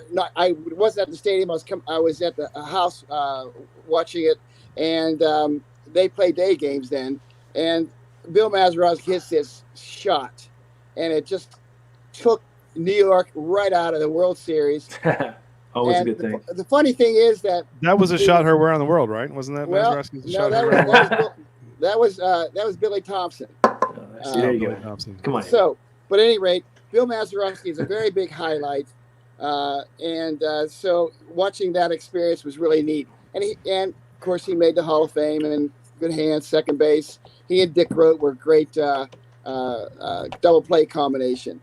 And if you want to see a double play combination with smooth hands, Dick Groat. And my uncle played with Dick Groat, so it was really neat. Skip, I'm going to have to push you here because I've been putting it on a T for you, and you haven't mentioned the guy. I'm going to mention it. He's my last. You know the show's got a time limit. I know, he's Andy, where's that 2 minutes? I'm joking. No. One more thing, and then I'll go to my favorite, and that is I was talking about the steel curtain, but you guys never saw a game, Oakland Raiders, Pittsburgh Steelers, AFC playoffs, and what started the ball rolling for the Pittsburgh Steelers is the immaculate reception. Oh, Franco Harris. Yeah. Fabulous, give you guys. Look at the highlights. Well, I thought that was Lynn Swan, right? No. I thought that's on the. No. I don't know my history at all. Never mind. Franco Harris. No. That was back in 1972. Bradshaw O'Hara. Yeah. Yeah. Mr. John, my dad wants to know who your favorite pirate player is. Yeah, I've been trying to push him there, Mr. Joe, for about 10 minutes. It hasn't happened yet. Hey guys, let me turn around for you. Uh-oh. We can only see your face. There you go. There's Pirates. Do you have it on the back? Yeah. Well, let's see him turn around. 21. There you go. Number Mr. 21. John, are you a bigger Pirates fan than you are Orioles fan? No. He grew up in Pittsburgh. I'm just asking. I didn't know. I'm just asking. No. I grew up watching these guys play. Yeah, right. And my favorite player of all time is Roberto Clemente. Yeah, there you go. Clemente was the best. Yeah. I mean, a little guy hit a power hitter, hit off his front foot. A man hit off the front foot. Had a gun for an arm. Andy showed me the other day a highlight. He took a ball off the right field wall, and he turned around without even crow stepping, and he threw a strike to home. Kept the guy on third base. I saw it on YouTube, Todd. I sent it to my dad and my brother. Literally, he didn't even take a crow hop. He literally turned and launched it to home plate. It was incredible. All right. And but so, go ahead. But and of course, the saddest moment was 1972 when he was doing charity work and going over to Nicaragua, and his plane went down, and they never found the body. And one of his players that he was Manny Sanguillen was his roommate, and Manny was mentored by Roberto. So that was just one of those things that I want to highlight. And so it was. And that Roberto he did that Clemente, right after he got his 3,000th hit too. 3,000 hit, automatically Hall of Fame. Yep. And which he well deserved. So those are the things that I can tell you. But in Baltimore, if you ever wanted to see a ball player play, is Brooks Robinson. If you ever seen a third baseman, nobody compares to Brooks Robinson. And he and I played together. Do you know that, guys? Did not know. Oh, you did Fantasy Cap, right? Fantasy Cap. Yeah. 87 Dream Week. That's right. 87 Dream Week. Krenchecki's big knockers, right? All right, your 2 minutes is up. All right. Mr. John, good to see you. Dad. All right, guys. Good job, Skip. Hey, you did good. Problem. Hey, I can tell you more, but I guess you want me to kick me off. That's all right. No, we won't kick you off. I've been thrown out of better places. I've been thrown out of better places. Okay. That you have. All right, Dad. We'll see you. See you later. See you, Mr. John. All right. There you go. He has a lot of stories. We could do a whole show on him. You could do more. Trust me. All right. So 1070, you're up, man. Thank you for being patient. Let's bring him on. Hey, what's going on, brother? What's up, man? I got to say something first about 1070. First of all, people need to go check the channel out. You just started out, man. This guy is good production value and awesome editing skills. And first of all, you did a video real quick. I know this isn't where I'm going to plug you. That you have 16 subscribers right now. He did a video, Andy, Guinness Stout versus the Murphy Irish Stout beer review. I saw this the other day and looked at it, and it's a great video that compares both of them. It's got almost 500 views already. He's got 16 subscribers in basically less than a week. That's how you do it. That's how you do it, man. More like that. Good job. And well you know done. what? People on here subscribe to him. I mean, we Certainly. all. That's a great thing. We started with 20 people that were really our friends, and then absolutely grow. Yeah. So I'm at that stage right now that I'm looking at one subscriber. I'm like, yes. I'll hear you. We still are like that. We lose them too. Yeah, most of my views are. connect. Yeah, most of my views are actually 50%. When you look at that Google Analytics, is 50% Ireland. So it's really that's where it's all coming from. That's where they're from. So really big there, and I've been getting some good feedback because I put it up on my Facebook, and I've been getting decent feedback and everything like that. So. You do. It's great production value. You will grow. Keep at it. I appreciate that. Yeah. Where are you joining us from? So New Jersey. I'm New Jersey based, right. and that's why I always bring that Conclave Brewing Company. That it's a local brewery. I'm a huge fan of them. They're fairly new, and actually I picked a random glass today, and I realized that it's actually a Maryland brewing company. And let's see if you guys have heard this before, or recognize the logo. Is it Oliver Brewing Company? Oh, wow. We have a video from Oliver. Yeah. All right, fantastic. Yeah. Go back. Yeah. We did a video where we went out to a Def Leppard concert, and Oliver Brewing Company, because the guy's from England, is a huge metal fan. The brewmaster. He brewed a beer for Steve Jones. Def Leppard called Pour Some Lactose on Me. Did a hazy lactose IPA, which was phenomenal. The first one they'd ever tried, and he brought us back. We got to see the behind-the-scenes production, talked to him for a while, gave a nice long interview. It was really cool. So, yeah, go check that one out. Awesome. Yeah. So every year, me and a couple of my friends from I'm a firefighter, so me and my friends from the firehouse, we go out and every year go to a Baltimore game. My friend's father and him are Baltimore fans, so we love that stadium. That's have you guys been to that stadium? It's an awesome stadium. It's not huge. It's not too small. It's just great seating all around and a good brewery. Oliver right by there. I think it's a Pratt Ale House. Yeah, the restaurant right there. Yeah, good food there too. So yeah, absolutely, very good stuff there. And then you'll have to give us a call next time you're in town, man. Heck yeah, I will. Yeah, absolutely. Yeah. So last week I couldn't join you guys because I was not a wrestling fan growing up. That's all right. I joined at the end just to join in and stop in and see it, but I never watched wrestling. But it might be a generational thing. But I'm a big UFC fan, and I picked two things: one upset and one moment that was really good. But I disagreed with the decision, even though I was happy with the guy winning. So it was two things. And are any of you guys familiar with UFC at all? Oh, yeah. I've actually been, I was at UFC. I don't know what was probably, this is probably 9 years ago in Philly. UFC. It was Anderson Silva. Fought, a non-title match, but there was a title match. I can't remember. I haven't been in the UFC for a while, but I used to be into it. That's how long ago it was. But yeah, so go ahead. Yes. So I had the upset was Matt Serra versus George St. Pierre, and that was GSP. I've been a huge. Yes. I mean, growing up, he was at the one I was at. But he was in the crowd. GSP. So he wasn't fighting. He is an iconic fighter, not only because he's talented, but he's just a humble individual. You get a lot of interesting characters in the UFC. You get people that are disrespectful, but this guy's just humble, straightforward. So I always grew up liking him, and he lost to Matt Serra, and it was a huge upset. He was the favorite to win. And then I want to share my screen for this because I want to show this, but I'm not going to show it. It's just a real quick thing. Is George St. Pierre versus Hendricks, and this happened probably about 5 years ago. And let's see, share screen. Let's see if that works. Entire screen. I'm trying to think of the last time I watched UFC. All right, hold on. Oh, there we go. Now the women fight, Andy. It's crazy. All right. What was that? Yeah. Now they have women fighting on there. It's crazy. Yeah. Really? Right. Yeah. And then, all right. So I think I'm sharing right now. So George St. Pierre versus Hendricks. You're not, but it's okay. Okay. All right. Hold on. I can do it. We might have to pull you in. There you go. All right. I don't know if it's going to work. All right. I can see myself here. No? No, we can't see it. Go full screen, see what happens. Hold on. Let me see something. You have to put try it. Yeah, it's going to do that again. You have to hit the small tab. Screen? Yeah. I'm on the full screen. Hold on. I think let me see. This thing's in my way.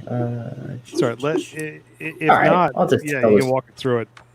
Yeah. So it was a picture visual, but Jimi Hendrix lost the fight to George St. Pierre, but he didn't have a scratch on his face after the fight, and George St. Pierre was completely beaten up, bruises all over his face to the extreme. And I mean, if you could see the pictures right now on my screen, it was just an incredible fight. Like, everyone disagreed with it. They don't know how the judges made the decision. So it was good for me because I wanted my guy to win. But it's like I was watching it like he should have won, but I'll take it. So, those are the two things that I got.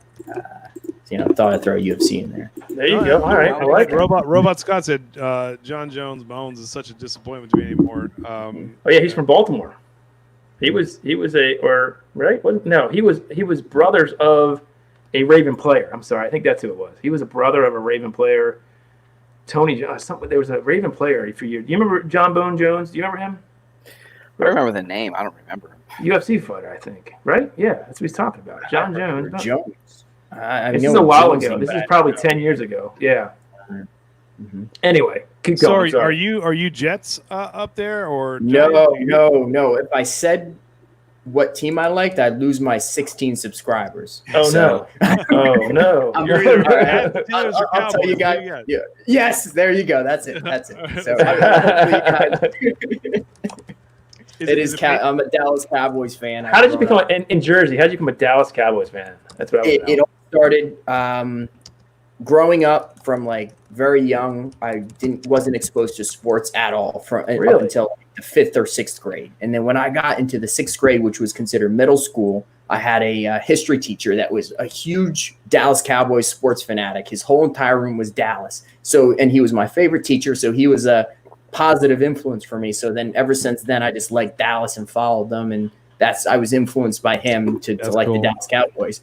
If I knew better back then, I would have chosen a better team. But well, now, hey, let me tell you something. So the 90s, they were great. So, and I have no problems with the Cowboys because anybody who's a Cowboys fan obviously hates the Redskins. And so if you are from Baltimore, you're also trained to root against anyone DC. So I hate the Redskins. I can tell. Yeah. Listen, so brands of mine, I like the Cowboys because they also share my disdain for the Redskins. As a Cowboys fan, wouldn't one of your biggest disappointments be Tony Romo not being able to hold the snap on the extra point? Who's Tony Romo? I mean, don't worry, you got Andy Dalton now. You guys are fine. Yeah. I still pretend like Troy Aikman is out there. He was just an iconic player. And, I think he was big in the 90s and Well, Aikman, Irving, Emmitt Smith. Aikman. Yeah, that was a good team. He's still commentating. He's still doing well. So, did you say Andy Dalton's on the Cowboys now? Yes, he just signed their backup. He just signed a deal with the Cowboys. I did not see that. Yes, they were not happy because Dak didn't get a deal. So Andy Dalton got it. Nice. Wow. Well, the question is, I guess they're going to pay Dak a crap load of money. Can the Eagles beat the?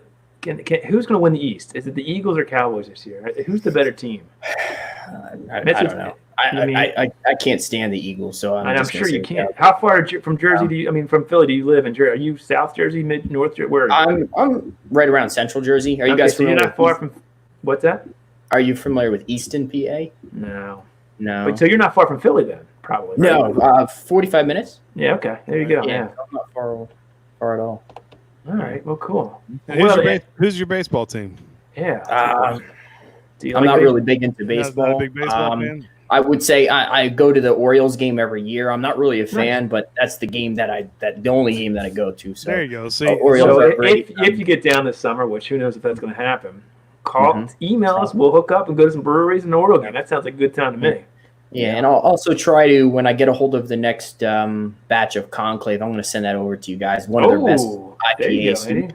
Little state series from Jersey. Yeah, we got to revamp our state series, so maybe we'll do New Jersey. That'd be fun. Yeah, we do this thing, 1070s, when we started it. We've only done like 4 states, but we're trying to beer trade with somebody from every state in the union. Okay.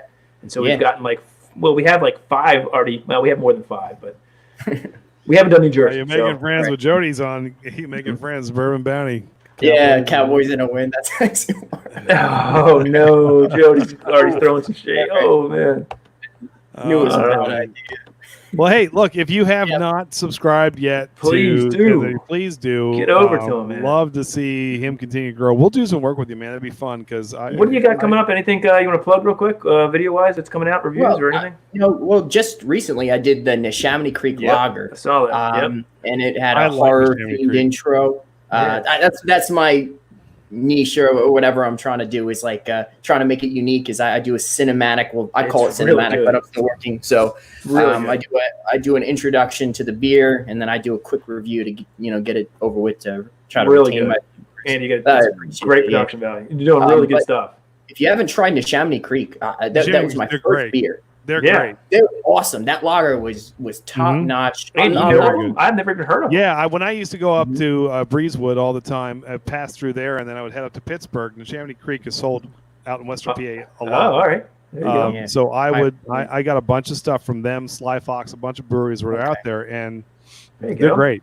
They're great. Dickie's dad There said you he's got gonna another go. subscriber All right, right there there. we go. There you go. There you go. That's what it's Fantastic. about. Nice. But Yeah, Neshaminy Creek's got some good IPAs. They really do. I haven't tried them yet, but the lager was. I'm not a huge. I mean, I love lagers. I love all styles of beers for what they Yeah. are and how they're created. But lagers aren't my go-to beer. I I'm think I'm we're an all with you IPA on that. stout.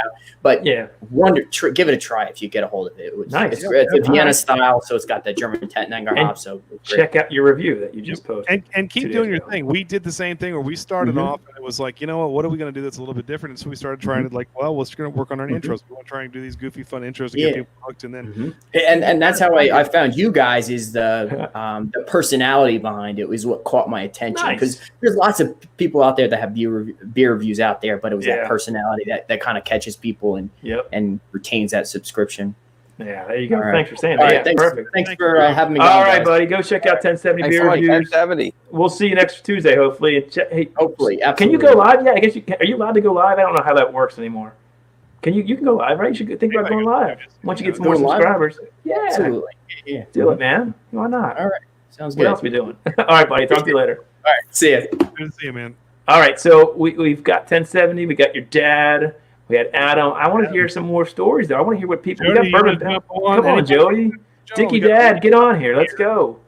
He's sipping on a little Oscar Blues. Let's go. Come on. I want to hear what we people. haven't gotten him on yet, but he's always changing. Robot Scott hasn't come on yet either. We tried to get guys who haven't been on yet. Don't be. I'll post the link again. Don't make us big, right? Yeah. But we'll just keep talking. I mean, heck, why not, right? Todd, you're good at that. I'm good at that. I thought for sure we'd have John on talking about Duke. but I think maybe- John- Maybe it's a good thing he didn't come I on. think we ended up doing too much Duke stuff early, and he got so excited that was Yeah. it. I thought we'd have Jason Floyd. I thought we'd have Leo. I thought we'd have Danny. They're all bailing. You know what? Whatever. We'll take it. I want more new people. Let's go. Let's get Jody up here. He's got Jody. Come on. You have to have some good. Where's Jody? Where's Jody from? North Carolina. So who do you think he likes sports wise? Probably a big UNC fan. He can't be a Duke fan, right? That can't happen. Well, North Carolina's that's a crapshoot. I mean, you don't know. You don't You know if don't NC know. State. Hey, Jody. Dude. Now I saw your review. Your review. This is the Woodinville, man. You want to come? Oh, on Andy, Chat? did you just do another pour? I did, Todd. My 32 ouncer is gone, by the way. Todd, I'm on I went back to Blanton's. It's turned into the whiskey hour, Jody. If you want to come on, Yeah. Come Robot, on now. If you're still on. What are you sipping on? Adam says no one's. No one wants to hear about Duke. Oh, shit, You're right sorry. about that. You're right about that. Adam Well does played, have a Adam. point. Well played. Okay, here's a question for you, Todd, and for Yes. Go ahead. Yankees, Duke, Steelers. Who do you hate the most? 1, 2, and Steelers. 3. Steelers more than Duke and the Yankees. Yeah, it is now. It is now. I don't think I would answer that way a couple years ago, but the way my sports world, with the Orioles being so bad and Maryland not being what it used to be, and the Ravens are, it's definitely the Steelers. It would probably be Steelers, and Maryland doesn't play Duke anymore. Yeah, that's They're the thing. Once they left the ACC, it just changed everying. Yeah, It doesn't matter as long as Coach K is still No, on to that be honest. floor. You know, it's funny. I mean, I don't know. I root against Duke every single time I see them. I get it with the Steelers and the Ravens, but I swear that the Patriots have almost become close to the same rivals as the Steelers are with the Ravens. well, I it'd be really the same think though, Tony, without Brady, Maybe not. I don't know. right? I mean, they Yeah. have Gerald Stidham. How about Gronk going to the Bucks? Unbelievable. That's pretty awesome. That's the end of an Absolutely. era. That's the end of an era. No. They're done. Anyway. Oh, you know what? Adam brings up a good point, the Miracle on Ice. Like that actually, I can't believe none of us talked about that. I think it's because we were all like 4 years old when it happened. Was it 1980, right? Do you believe in miracles? That is, I wish I was older because that every time you hear that call, it puts chills up your spine. I know. I mean, I think Cool Runnings is just as big of a story too. I mean, Jamaica right. bobsled team. come Robot's on. got number 2 for me on Woodinville too. I had to get a backup because it is Oh. very, very tasty. You know. Get them now because they're. And he's having. Oh, sorry, can't get the bourbon talk. Having Old Forest. I love 1910 and 1920. They are both absolutely fantastic. But Old Forester's got a barrel proof coming out, Scott. That if you, I don't know if it's going to be released around here, if it's going to be local, but I can't wait to try that. That's going to be fantastic. Definitely. So, Andy, we got to get some more whiskey reviews on the channel, buddy. I thought you were going to they're coming. I've got my idea. Come on, man. My dad said you can talk about the Bird and Magic matchup. That Last Dance, by the way, if you guys watch that, that's going to see that. Yeah. But I would say the most underrated player from that era that never gets talked about, Dominique Wilkins, should have been included in the list of those greats because he gave Jordan a fit. Yes. It's amazing. Look what Adam's sipping on. 15-year Pappy. Dad, you guys want to have a virtual sip? We're going to bring him back on for that. Adam, get back on. So we can tag this for a Pappy 15 Pappy review. So I want to see that, man. Actually, we want proof. We want video. First, proof. let's bring on Jody. Jody's Robot. By the way, Robot Scott said Yankees, Steelers, Duke. I don't think I hate the Yankees as much as I hate Steelers and Duke, but I'm with you. I don't like any of them. I tell you what, I hate the Red Sox more than I hate the Yankees. So I agree with that. I agree. Red Sox more than the Yankees. Yeah, I agree. All right, let's bring Jody on. All right, Jody. Let's see. Can we get you? What's up? Hey, what's going on, Bourbon Valley? How's it going? I'm getting beat up at work, but at least I have a job. Whoa, beat? What? Why are you beat up? Right now. Yeah, it's an insurance company. So okay. Oh, jeez.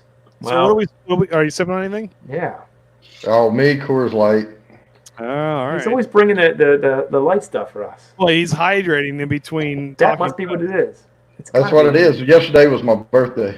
Whoa! Happy birthday! Got a little wood to sip for you tonight, man. A little wood. Yeah, I drank a little bit yesterday. You know, it's funny. I think I've had a birthday. Andy, you've had a birthday. We've all started getting these birthdays during the quarantine.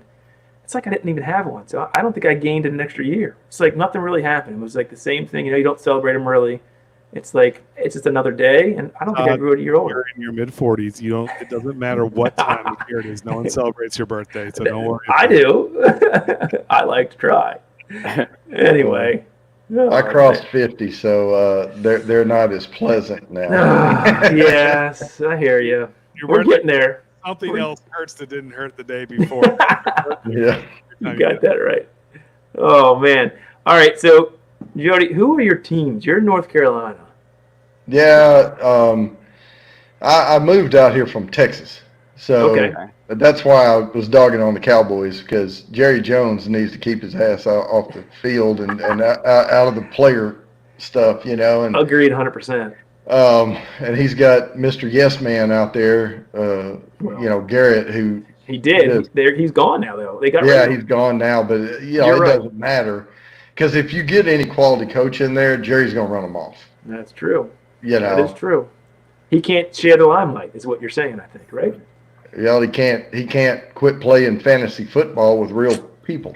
There you go. So hold on, you're from Texas. You're not a Dallas fan. Who were you a fan of then?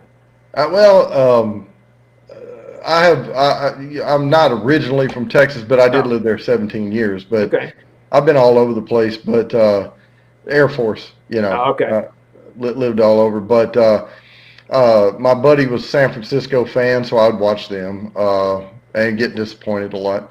And then I had another buddy that was lived south of Buffalo. You know, I grew up in Arkansas. We didn't have a pro team. So I watched a lot of college ball. So you're a Razorback fan? Nah, well, if you like disappointment, you know, yeah, you can be a Razorback fan. We know enough about it. They had a good basketball line. But SEC is a tough, you know, division to be in. You got that right. But you know, if you're in the South, an SEC fan, correct me if I'm wrong. It's like a professional league. I mean, when you think about it, think of all the players that just got drafted. I mean, how many were drafted in the first? They said I couldn't remember, but how many first rounders were from LSU or Alabama? I know, and the only other one that just shocked the hell out of me when Urban was coaching was Ohio State, and they would have so many recruits, but it wasn't like they were dominating, Yeah. you know, the games. It's the conditioning. Yeah. You know. Yeah. All right. So tell us what are some of your big, I don't know who you're a fan of, but what are your big sports moments or horrible sports moments? Anything that sticks with you that kind of breaks the heart, or that just made you say, "Man, I fell in love with that moment"? Well, the biggest one for me that I still remember freshly is the Auburn Alabama game, where Saban went for the field goal and it fell short, and he had all those big, you know, slow ass huge guys up there, you know, and they couldn't catch, and so they ended up the upset, you know. All right, I got you. All right, so how about in the pro ranks? If you had to follow one team, what would it be for football? Is there one? Yeah, I mean, I used to like Seattle Seahawks before what's his name went up there to coach. Pete Carroll. Pete Carroll, because I just don't like Pete. Pete's a whiny little, you know. There you go. And he's always looking for flag, and he'll argue, and just wants it to go in his favor all the time. But no, there's a few teams. I mean, I'm old school when it comes to pro. You know, I'm back in still living the days back when Warren Moon was with the Oilers and you know, stuff like that. So I watch games here. Good quarterback. Yeah, I think he was the most underrated, like, you know, in that era. He had the stats and he could have led many a team, but he didn't have anybody around him. He was a little bit like Marino, where he just didn't have a supporting cast. And there's a few guys like that are proof that one guy doesn't win a championship. You know, you said you were a Niners fan. I'll tell you right now, if Dan Marino was on the teams that Joe Montana was on, I think he'd have had a lot more than the 3 rings that Joe got. I think he'd have been. Yeah. Well, he probably wouldn't have had 1,000 concussions either. Yeah, it's true. It's true too. Funny being a Seahawks fan and not liking Pete Carroll. I mean, he made one of the biggest heartbreaking blunders, you know, having Marshawn Lynch and not running him and throwing the ball and losing the Super Bowl in the last second. Yep, that's true. All right, so that's true. I think you know, and Jody, you might appreciate. Have you ever had any Pappy, Jody? Have you had any of that stuff? I have not had the 23. I don't know what is Adam got. Adam's sipping on. Let's see what you 15. What you got there, buddy? Yeah, I've had that one. Got the 15. You've had that one. The 15. How is that, right. Jody? Well, the problem was the bar I was in. I didn't have a bottle of it. The bar I was in was serving Pappy 15 for I don't even want to tell you how much I paid for that. But all they had was rock glass. That was $60 right there, Adam. It was. All right, so Adam's probably drinking a bottle of bourbon that costs. Well, how much does it cost? What does that cost? Pour in the bar is usually about 100. Okay, I'm about to do a bottle of Evan Williams White that costs about $12 a bottle. So the two opposite ends here, right? What are we doing right now? There's nothing wrong with Evan Williams White. That's actually a pretty good bargain. You guys like? Come on, Jody. Come on, Jody. Hey, Adam, I love Michter's, by the way. There you go. Absolutely love them. Their sour mash is good. Their bourbon, their rye is fantastic. The rye is very good. I got their 10-year rye and their 10-year regular bourbon. They have a 20-year that I have not been able to find. If you can find it, because it's probably in your price range. Pick it up, my man. All right, Jody just wanted to get something. So what's? Oh, he's got the Michter's. There you go. Well, I was reaching for something, and you said Michter's, and I just grabbed it. Yeah, man. It's good stuff. That's really good. I'll tell you what, I did a Michter's review last week, and while I was doing a review on it, I grabbed the Eagle Rare because it was just taking my mind to Eagle Rare. And they're very, very similar, but if you put them right side by side, the Eagle Rare has a few darker notes to it. I think Eagle Rare is a touch smoother. Yeah, a little bit. But I just love the flavors that pop on the Michter's. I just think almost everything they put out is fantastic. So can't go wrong with that. All right, Adam, you've got the 15-year Pappy. Let's hear it.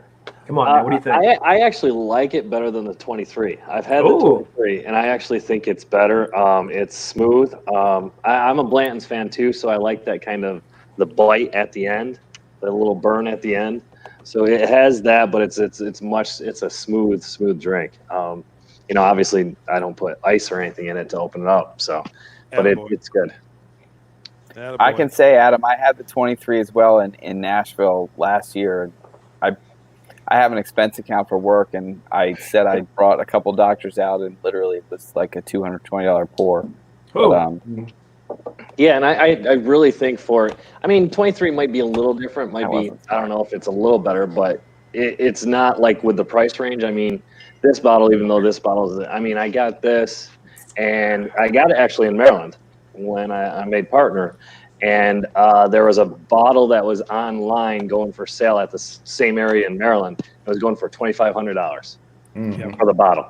It's ridiculous though what things are fetching. I got a bottle of Weller's Full Proof about 3-4 weeks ago, and I got it for just a touch over MSRP, which is fantastic because we knew the owner.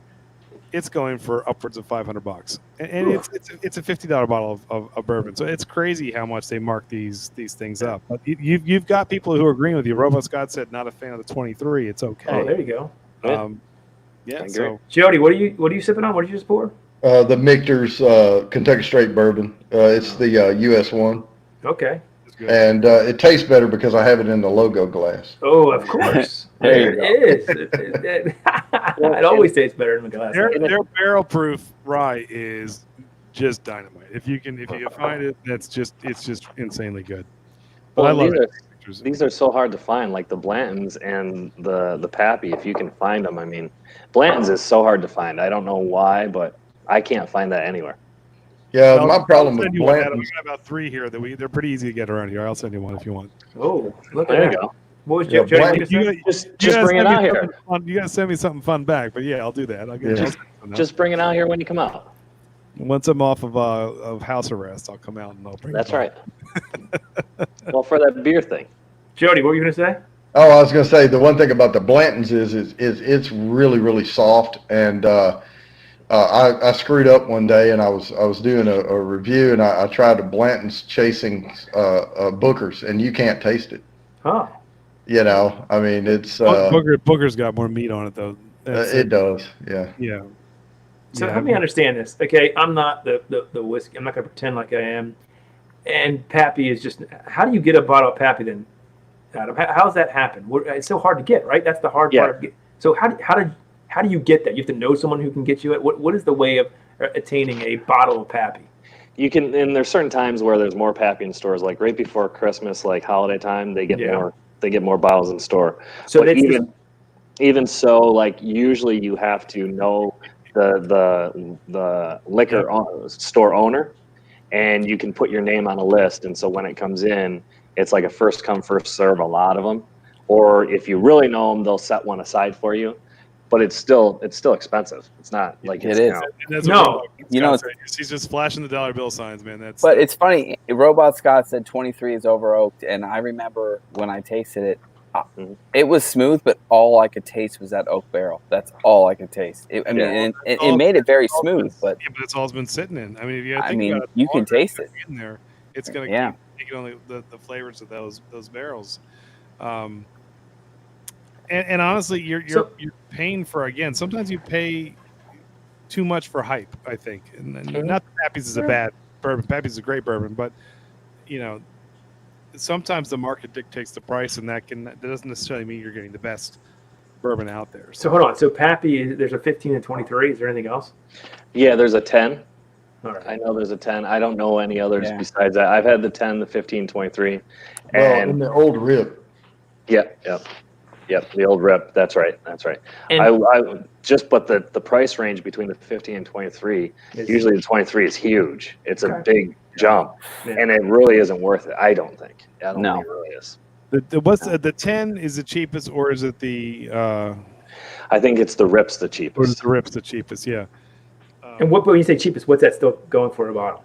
It depends. I mean, I know it depends maybe where you're from. What are we talking about? $500. Yeah, I think $400 or $500. I think the 10 you can get for around $8-9. I think. Okay. Well, we have state-ran liquor stores here in North Carolina, the ABC stores. Yeah. Here in Virginia, and if they get Pappy, they do it's not an auction, it's a raffle, but they can't charge any money because it's state ran. But you have to have a valid driver's license, live in the state, and then you can enter online. And if you win, they will send it to your local ABC store, and it's $189. Oh, wow. Jeez. But tens of thousands of people enter, and they have like 6 It's a bottles. lottery. Yep. Yeah. Wow. It's like Masters tickets. The 23, so the Pappy 23, the MSRP, what you should pay for it is $249. Yep. Here they say it's $189. All right, there you go. What you can expect to pay for it, I mean, it's upwards of, gosh, you look $2,500. Yeah, I mean, there's one here from Cask Cartel selling it for $4,000. All right, so Robot Scott just put this in the chat. 10-year, $400. 12-year, $600. 15, 14. Yeah, you can see it. Look at that. So, holy crap. Yep. So, is it worth? I mean, is it worth it? That's my question. It's worth it because, well, I think it was worth it because, one, it was just a special thing, and then two, whenever, like my dad comes over or someone like that, it's a special. That hasn't had it. I don't drink it all the time. No, and you're drinking it on our live stream, which is amazing. We feel honored. Todd, you're worth it. I think that stuff is more sentimental. I would not want to pay. If someone gifted me a Pappy 23, I would gladly have it on special occasions. I don't think I would go out and try and drop that kind of cash. But then again, I thought to myself, I didn't spend. I spent slightly over MSRP for the Weller's Foolproof. I don't know if it's any good or not. I bought it off a hype, and I was like, I gotta try it. Weller's is good. I've had their 12. I've had the antique. I mean, they're good, but sometimes they're hyped. I mean, I'll tell you right now, the Larceny barrel proof that we had, my God, that was better than half of the big leaders that I've had. Awesome. Recently, for triple the money. So you never know with these things. I mean, bourbon's a funny game, and you can make some money and lose some money on it. So, Jody, what do you got coming up on your channel, Bourbon Bounty? Anything you want to plug? Or? Yeah, I took a night off. I posted a video yesterday. It was what the hell did I do? Hudson Baby Bourbon. And it's pretty good. It's different. A little butterscotchy, what hint did to it. What do you think about that? Yeah, it was, it's different, but like I said, there was a note in it I couldn't pick out, and finally I put my finger on cedar. Oh. But just a hint of it, but that butterscotch comes through, and I tend to have bourbons that go into caramel, and then I call it molasses. The darker notes in the finish. But that one it stayed creamy. It was almost like butterscotch. So I don't mind that flavor though. It was good. Okay. Nice. That's corn whiskey though. I like this one better. Well, I mean, it's got to be 51% or more in the mash to be bourbon. Right, but as long as it's aged in new oak barrels, it can be 100% corn and still be bourbon. Oh, it can be 100%, yeah. And I think that is the majority of that. It's almost like a corn whiskey because I'm telling you, I have a bottle and it's like drinking. To me, it's like I went to the movies and I'm drinking the popcorn that you buy, the butter popcorn. Yep. That's the taste I get. All right. The Baby Bird. It's different. And I don't think it's as good as the Balcones Baby Blue, which is the corn whiskey, but it's not bad. I don't know if I buy it again. Nah, I probably won't, but I have 57 bourbons over here, so I'll Not a bad rotate problem to have. Hold on, Andy. Andy, how many do you have, Andy? I don't know. It depends if my wife is watching. Is watching. Good answer. Adam, how about you, Adam? How many do you have? I only have like 5. I don't have a lot. Okay. Are you finished the Pappy already? Is it gone? No. I still got half of it. No, your pour that you just did. Oh, yeah. It's gone. Okay. All right. I've switched to I'm mixers. with Adam. I have 5 times something. Yeah. Times 20. I don't have a lot of space here for all that, so. Got it. Andy doesn't either, but he's still. You start hiding them, and hey, look what I found under the crib today. So no, it's all right. Well, I have this shelf right back here. Yeah. Right here. That's the one, but I have my studio over here, and that's lined with bourbons, all on the shelf. Some of this over here is not bourbon though. I have some Tennessee whiskeys up there. I have Whistle Pig, the 10-100-100. That's a good one. Shelf. Yeah, and I don't put them out because my channel's called Bourbon Bounty, so I keep bourbons over here. Gotcha. Has anybody had the Boss Hog? I have tried it. I prefer the 10, 100, 100 actually. The price tag on the hog is silly too. Yeah, well, that's what kills you. I could have bought 7 bourbons and I bought a Boss Hog, you know. Yeah, I they have it at they've got it down at our local liquor store. I think going for $800. I said no way, I'm going to pay that kind of money for it. Yeah. But they do have the Wild Turkey Master's Keep Rye that is priced really well. I don't even think they realize how well they priced it because it's about $10 over MSRP. And it's been sitting there for a long, long time. So I'm thinking about that's a 9-year-old rye that is kind of it's odd you find a rye 9 years old. Thinking about maybe picking it up. Yeah. So Whistle Pig has a nice rye too. Yeah, that's what 1070 says. He loves Whistle Pig. Yeah, Whistle Pig rye is pretty good. Mm-hmm. Well, the hog is Whistle Pig, and that's expensive. Yeah, but I mean they have a regular just rye too. Yeah, you pay more on the hog. Yeah. All right, Andy, I'm going to put you on the spot. Go ahead. If and when you do your first solo whiskey review in this quarantine, what are your ideas? What give the 11 people that are watching this a little hint as to what maybe that will be? What whiskey? What are you thinking? What are you looking at? My first whiskey? Yeah, the review, your solo review. What is it going to be? What do you think? Because who knows when we're going to get back together again? I don't know. You're right. I had a couple floating around. I have not cracked my bottle of old Ezra 7, my old E7. Because I had a bottle of it a long time ago, and I loved it, and it didn't last the weekend. It fell fast. And I could not find another one.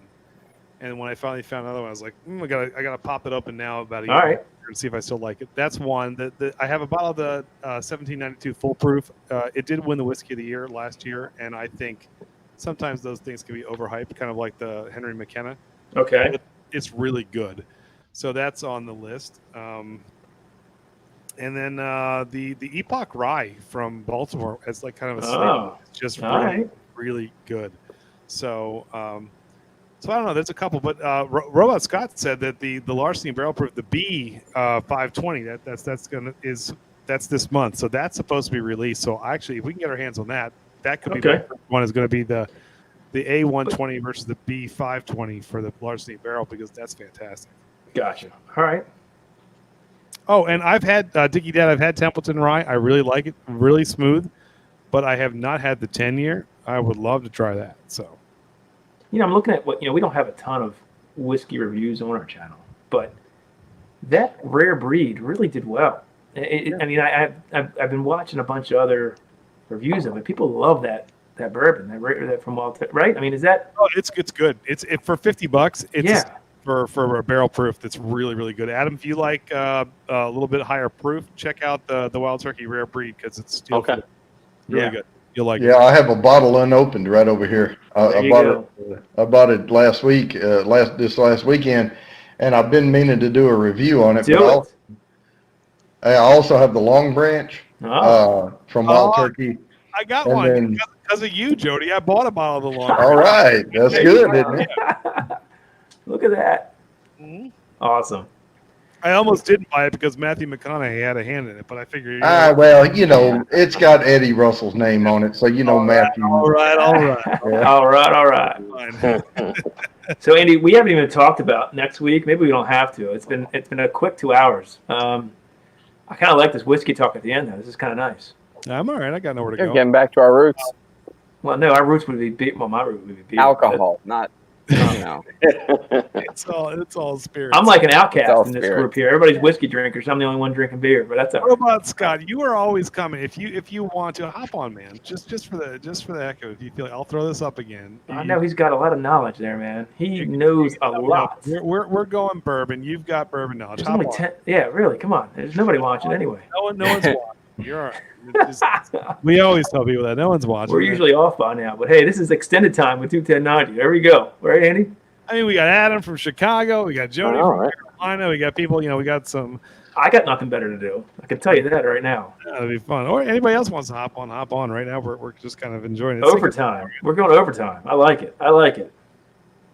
But no, so I've got a bunch in mind for this bourbon. So the idea, guys, was that Todd would start doing some individual beer reviews. I'd start doing individual whiskey reviews because we cannot get back together until. And we've tried to do these piecemeal beer reviews, and it's very difficult. They're a pain in the tail, to be honest with you, because Stone is sending us stuff, and so I know we keep getting stuff in the mail. We're like, shoot, and Stone. It's not like it's a small brewery. We're like, no, we don't have to. Like, it's Stone in San Diego. Like, we have to do a review for them, but we cannot get together. We have to figure out how to make it work. And it's not easy. If you didn't see the last one I did, I did a whole Jeopardy intro. It was great. I was like, I don't feel like putting that kind of time and effort. So this one's gonna be a letdown. We've already missed Cinco de Mayo. It's a beer for Cinco de Mayo. We haven't put it out yet. Cinco de, sorry guys, because it ain't up yet. Whatever. It's all good. It's a lager. It'll last. It's not like it's not gonna last. Hey, Robot Scott took us up on this. All right. Yes, bring him on. Keep it clean, brother. That's the only rule, and have at it, man. Good to see you. What's up, man? Yay! There he is. Cheers. Oh, he's got the Raven shirt on, I think. Turn your influence on. Turn that down. An oil shirt. Or you can even turn it off if you want. See, and then you're good. There we go. Nice. What's up, man? Not much. How you guys doing? Good. Meet Adam from Chicago. My brother Tony. There's Todd and Jody from Carolina. Where'd Jody go? He just decided to leave, but we'll he got offended by Robot Scott coming on, I think. No, Jody, I'm not pulling you off. I'm just going to hide you until you come back. So there you go. Jump back on when you come on. But you got some knowledge, man. So I got to tell you, what's your go-to right now? Give us a little tropical bourbon knowledge on us. I don't know. I've been jumping all over. We've been killing bottles left and right. Look at that. Trying to make room for new stuff, but it's a good problem to have, right? Yeah, let's see. I had to get a new bottle of the Woodinville that you were saying that's delicious, so because we killed the one. There we go. I got number 2. I got a backup. I got a spare just in case. Wilderness Trail has been good again lately. Well, you're speaking my language. Oh, man. And then we're checking out the new Bardstown. I picked that up too. So first of all, I know we shop at the same place. Let me know what you think of Bardstown. But do you guys really shop at the same place? Yeah, he shops at Whitey's, don't you? Get out of here. Scott, are you from around here? I stop way too many places normally. Are you near Linthicum? Yeah, I'm Glen Burnie. That's right. Okay, I don't know. I'm sorry. I know you're from Maryland. You're really close then. Yeah. I got to tell you, Scott, the Wilderness Trail bourbon is one of the most impressive bourbons I've had in a long time. I love the rye even more than their bourbon. I got the rye upstairs. I'm working on that now, but the bourbon did not last long at all. And so I didn't pick up the rye. The bourbon's actually more expensive than the rye, but the rye is really, really good. Jody, we'll bring you back on if you're ready. But have you had, by the way, the Epoch rye from Baltimore Spirits? I have not. You've got to try that. I will. When it's the whole thing, like I said, we'll go take a little trip to Baltimore Spirits. It's insane. It's 100% rye. It's the open pot distill method of where they lose a good chunk of change and the angel share coming out of the top, but it's really, really, really good. And it's one of those things where you take a dip and then you keep going back for more and more and more. It's addicting in a fun way. So hold on, Andy. Does Scott know Rich, the owner of Whitey's, like you do? Is his name Rich? Isn't that his name? I don't know what his name is, but I think it's Rich. He's pretty awesome. All I know is that he likes us. We've sipped on that. I think his name's Rich. I think we're in good shape. We're gonna call him Rich. I know you guys know I can't remember what his current title is of Hysteria, but Ty. Yeah. You haven't watched all our videos then. He's my neighbor. Oh shoot! Oh. Hold on. Go back and watch the video that we did with Tyler. I have He's a video hilarious where I said that Todd was no longer my co-host, and Tyler and I did a video together from Hysteria when they did the release of this paper. Actually smells amazing, which you've probably tried. It was the follow-up to the Lamar Jackson beer, and they were brewing it. It was supposed to be the hashtag Super Bowl MVP because Lamar was going to win the Super Bowl. We get bounced in the first round.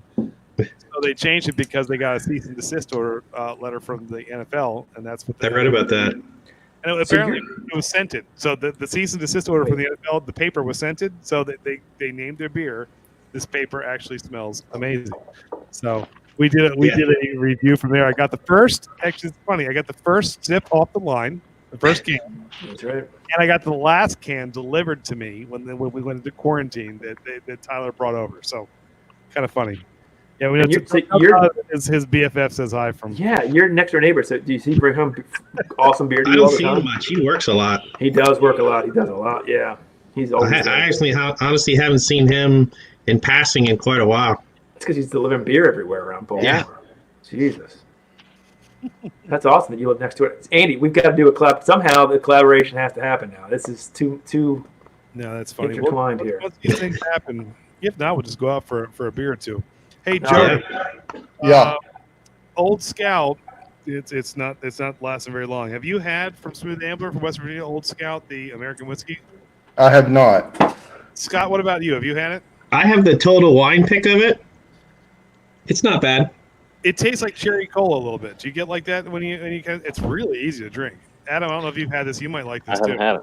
Yeah. We were drinking it the other day, but it was after quite a few. Uh-oh. What's the proof of because there's a couple Old Scouts. What's the one you're drinking? 107. Okay, I got the 99. But it's really, really smooth, very good. But I didn't get them in Maryland, but ones you should check out. You said is the Woodford Reserve wheat. Oh yeah, that's awesome. I gotta try that. This is my second bottle of that. And then, the Four Roses you can't get in Maryland yet. I get it in New York, but the Select, the small batch Select is awesome. Four Roses is awesome. Yeah, I love Four Roses. We went to the New Orleans Bourbon Festival last year. It was canceled this year. And we had dinner like almost one-on-one with Brett Elliott, the master distiller of Four Roses. Wow. Coolest guy ever. That's awesome. Jeez. You say the New Orleans Bourbon Festival? Good Lord. Oh, yeah. That doesn't sound like a bad time at all. No. No. So it was like a conference plus like an amazing tasting. Sure, it was. So you went to classes all day that were held by master distillers and like Fred Minnick and different people like that. And then at night you went to like a grand tasting, and with like the VIP ticket, we walked in and had like William Lou Weller, George T. Stagg, Pappy 15, Pappy 20. Then we went over to Heaven. That was just the Buffalo Trace Tail. We went over to Four Roses. You had like Elliott Selects 2016, and then like Al Young. And then we went over to Heaven Hill, and you had like Heaven Hill 27 and like a couple of their special things. It was pretty crazy. And then you're getting poured a lot of times by some of the master distillers. So like Eddie Russell, Freddie No, or Fred No, and like a bunch of other people there. They had like a little book class we went to during the day where like, here's the 5 whiskeys that went into Little Book 2, and you get to try them individually and then try it at the end with the son. Freddie knows the son. I get them all confused. Yeah, his son's. I know who you're talking because I'm trying to we just did the Knob Creek. So it was the 121 proof, the 25th anniversary. 25th anniversary, yes. Which was have you had that one yet? I had it a long time ago. It was really good. Yeah, it was really good. Yeah, it's much better than that other one they put out that was like in the same sort of box, like the 2001 or something one. Yeah, the 25th was really good. And they're both around the same. But I'll tell you, because I loved that because I actually fell in love with bourbon because of the Knob Creek 120, the 9-year. That was one of the first bottles that I bought. That and the E.H. Taylor, the Bottled and Bond, and both of those are the first 2 bottles that made me say, "This is legit." I think I'm on this train. So It didn't take long for you, Andy. No, I tell you what, Maryland gets kind of ripped off with the Knob Creek store picks because like they're getting like 15 and 14-year picks all over the place, but I haven't seen one in over a year and a half that old in Maryland yet.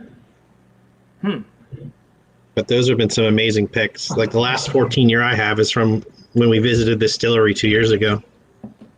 Yeah, it's on my list. Tony and I are going to go out there soon once this whole thing lifts and do a little dance. Soon Adam, being you relative. I'm in. There you go. You're not far. You can come join us. I've actually run. So there's a race that you do. There's like 10, 12 people on the team, and you run down there in Kentucky between the distilleries. So I've run through Four Roses and Maker's Mark, and you get to go and taste all that stuff. So I've actually done that run, which was pretty cool. I don't like running, but I will taste with you.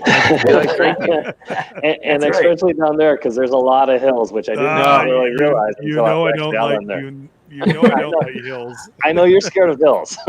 He goes down real well. It didn't come up there well. Now I just want to throw this out there. I'm gonna hold this up. Ooh. This is what I'm into now. Small swaps. Oh. And put a few ounces in there, and what I typically do is what got me started on the idea is I sent them to my son.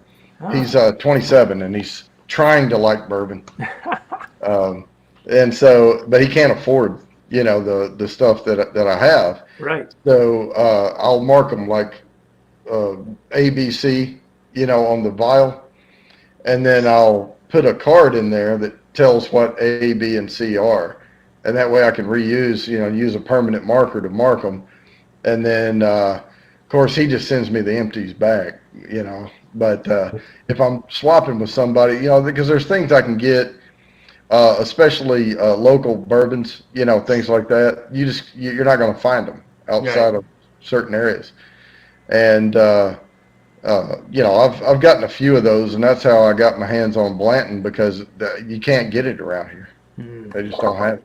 Well, Jody, we do a little thing called beer trading all the time, so I have no problems. I think throwing little plastic bottles in there and doing some of that with bourbon. My cousin lives in Charlotte, and he does it all the time. He sent me a couple of some bourbons from down south up.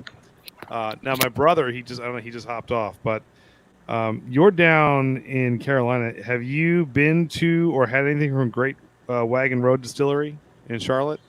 No, I've had Old Nick, which is real close to here, and the other one was Doc Porter, and I can tell you, don't waste your money on Doc Porter. Oh, okay. Well, because my brother brought back the Rua single bourbon, single malt whiskey, and then what was the name of the other one? The Rua just won some crazy award for the best single malt in the country, and I have a bottle sitting upstairs that Tony brought back from Charlotte. It's fantastic. No idea. He brought this back about a year ago. But once you get that title, it starts flying off the shelf and the price gets ridiculous. But it's really good, so I can always send you a pour of that too, which would be fun. Yeah, the Old Nick here, I think it's one of the better North Carolina bourbons. Now it's young because they were shut down for a while and they reopened and they tried to rush some bottles to the shelf, so they went minimum aging, and all of that. And they were a little thin, but they're starting to build up a notoriety.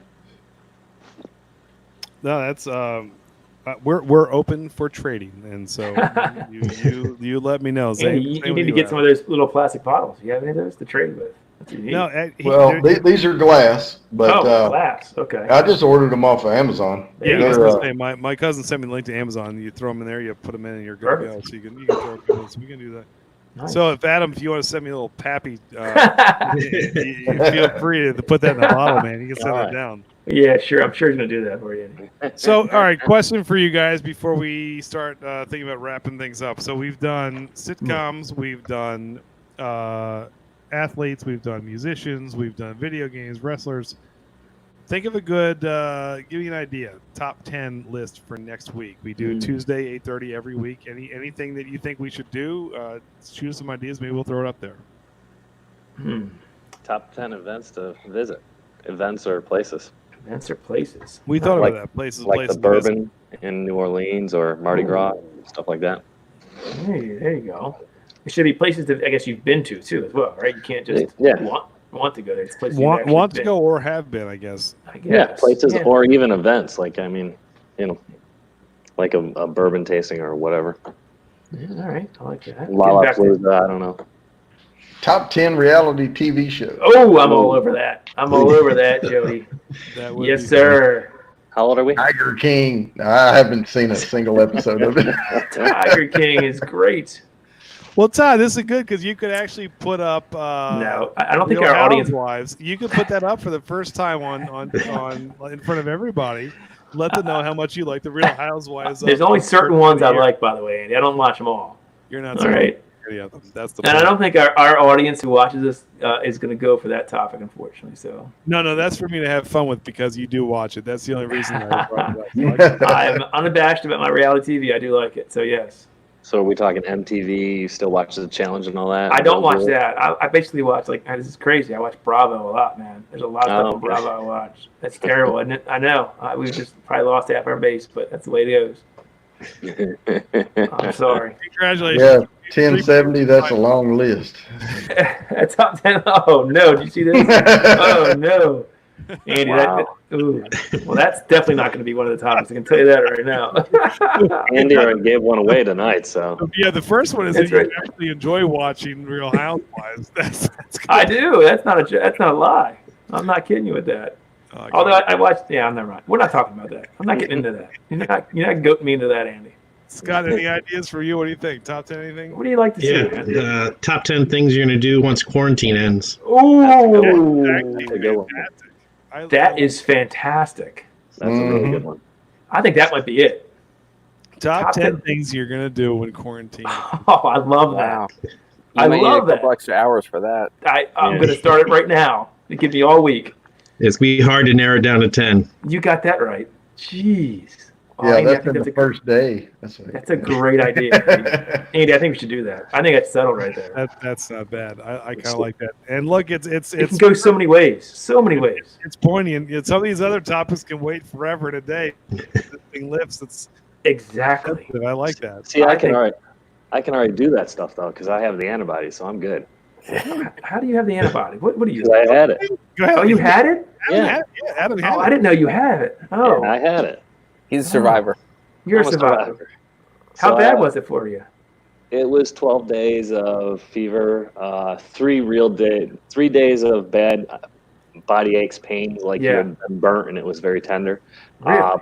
But the worst was the last 3 days where I went to bed and I didn't know if I'd wake up, like not being able to breathe. Like it was. Are you serious? Struggling for a day. Yeah. Wow. That was the difficult part. Did you ever go to the hospital? No, they wouldn't take me in because I wasn't a risk factor. But they said in those last couple of days, if I needed a ventilator, I went through a teleconference thing, and so they had a whole chart on me, so I could just walk in and get in on a ventilator if I needed to. Holy crap! All right, geez. Well, how about that? You're the first person I know who's had it. Yeah. Sorry about that. But it's over, right? Huh? So if you send me Pappy now, between that and alcohol, alcohol kills it, Andy. That's going to kill it. So I'm not too worried. It's got to be over 100 proof, I think. He obviously was not drinking enough bourbon during that time. Pappy's 107, so we're good. All right. Dickie's dad says, "Go number one. Go to the bar." Yeah, I think it's gonna be. I like this idea because it can go in so many. I agree. All I want to do is just belly up to a bar. Yes. I don't care where. I just want to just belly up to a bar and just order a drink. That's all I want to do. I don't think we've ever had more than 6, but oh my goodness, can we throw? Nope, we're limited to 6. John, hang tight for one. Hang tight for one. Hey, you know what, guys? I need to bow out anyway. All right, Jody. It's a work week. All right. See you, buddy. Thanks again for coming on, man. We'll see you. See you soon. No problem. All right, see you, buddy. Who we got? This is John Adam. Oh, look at this guy. Who's that guy? Adam. What's up, buddy? John, you just went. John meets Scott. Scott, John, he's been on a couple times before. He's actually local, man. He's from Glen Burnie. Nice. So we were swapping suburban stories. John is a big fan of the peanut butter screwball whiskey, by the way. Oh yeah. That is a very good dessert. Is it good? Yeah. There it is. He's still sipping on it. Yeah. I'm gonna drop it on John, see if he likes it. Hold on, John. Before we get in this, I don't know if you even have a list, but our topic tonight was worst and best. I want to hear what your worst sports memories are. I kind of know. Well, you can get in your best. I mean, there's so many positive. Shut up, John. It's true. It's easy. It's easy to be a Duke fan. You're right. I don't want to hear. Well, you can get to them, but let me hear your worst. Well, let's say this, John. Take Duke out of the equation, so no college basketball. What are some of the most painful, heartbreaking moments for sports? U.S. soccer. I know you're a big. No, I want to hear what his. No, is there a Duke? Yeah, I want to hear that. Too. I want to hear that. Well, they lose once in a blue moon, so I guess. Well, the U.S. not qualifying for the last World Cup is probably number one. I thought that would be up there. Well, yeah, let them go, man. That's the whole point. I mean, I get it. I didn't think about that, but it's almost, like yeah. When they lose, it's like, oh my goodness, it's okay, it happens. But yeah, the U.S. not qualifying. Yeah, Pulisic is like this star who should be sitting there showing the world. I don't know. The '99 Duke team was my biggest. Well, you said to take college basketball out, but the '99 Duke team was the worst. That team was 16-0 in ACC play. They won the ACC tournament, so they went into the NCAA's 19-0. With the ACC play, they had actually dropped the game. They dropped one game out in the Maui Invitational, I think. So they were like 37-1 going into the national championship game, I think, and lost to UConn. No. And it was freaking. You remember that little pudgy guy, Khalid El-Amin? Yes. That was one of the worst. Jeez, John, that's like ripping off 13 straight wins and losing to Tennessee in the. Yeah, tell me about it. Yeah. Well, I mean, that's one that's fresh in the mind. That was in my honorable mention, by the way. Yeah, it was. There were years of Caps disappointments. Oh, Caps. Okay. I mean, just years. Usually the Penguins, sometimes the Rangers, sometimes Flyers. the Capitals, sometimes the Flyers. I mean, it was just years and years and years of Capitals disappointment. All right, that's a good point. Until they finally rectified that a few years back. Of course, then the very next year they went out in the first round again, so it was kind of the same old thing. That's because they played Vegas. Vegas squeaked one out against. Oh, that what it was, Andy. It would have been a different story. Listen to this guy. Turned out differently. That was in my top 5 heartbreaks too. I was what other heartbreaks? I mean, I guess there's probably been more. I mean, that one series, remember the game we went to, me, Andy, Tony, and Danny, we went to the Orioles playoff game where we sat out in the picnic perch? Yep. Oh, yeah. With the high top tables? The bistro tables. Yep, we were there. Yep, we talked about that, John. We won that game. Jim Johnson closed Yeah, no, but I'm saying that series, we wound up losing that series to the Yankees. That was But that game was electric. That was fun. That was one of and wasn't it like a 2-hour rain delay? Oh, jeez. You guys must have been hammered. Oh, Tony, can you not hear us? I can. Can you not hear me? Can you hear me now? No, we started out at Pickles and we were there for a while, and then stayed underneath the balcony for a while Tony and John talked back and forth.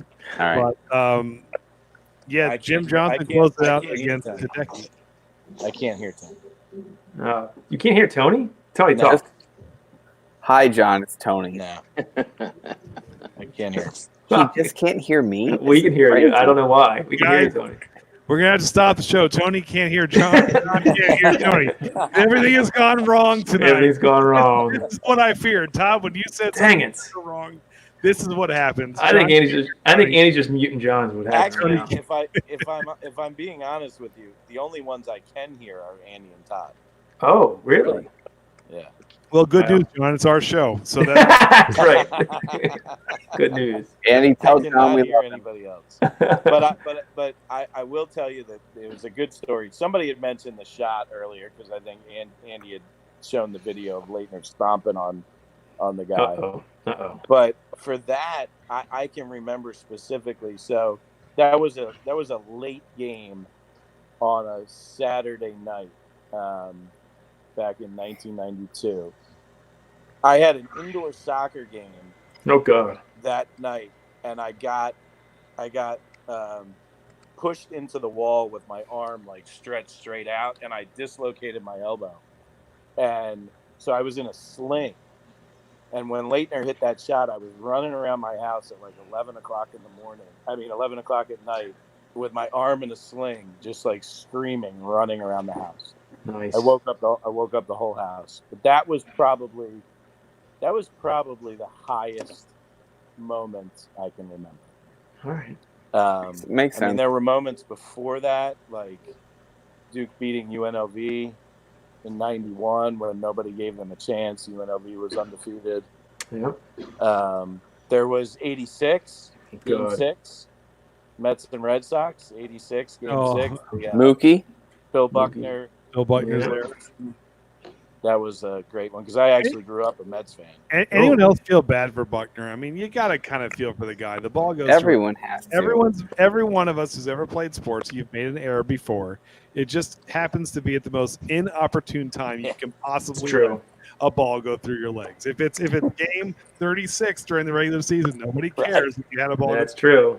You just happen to do it when the lights are on as bright as they can be, and it took. I think I was remembering when I was reading. Tony, you can help me with this.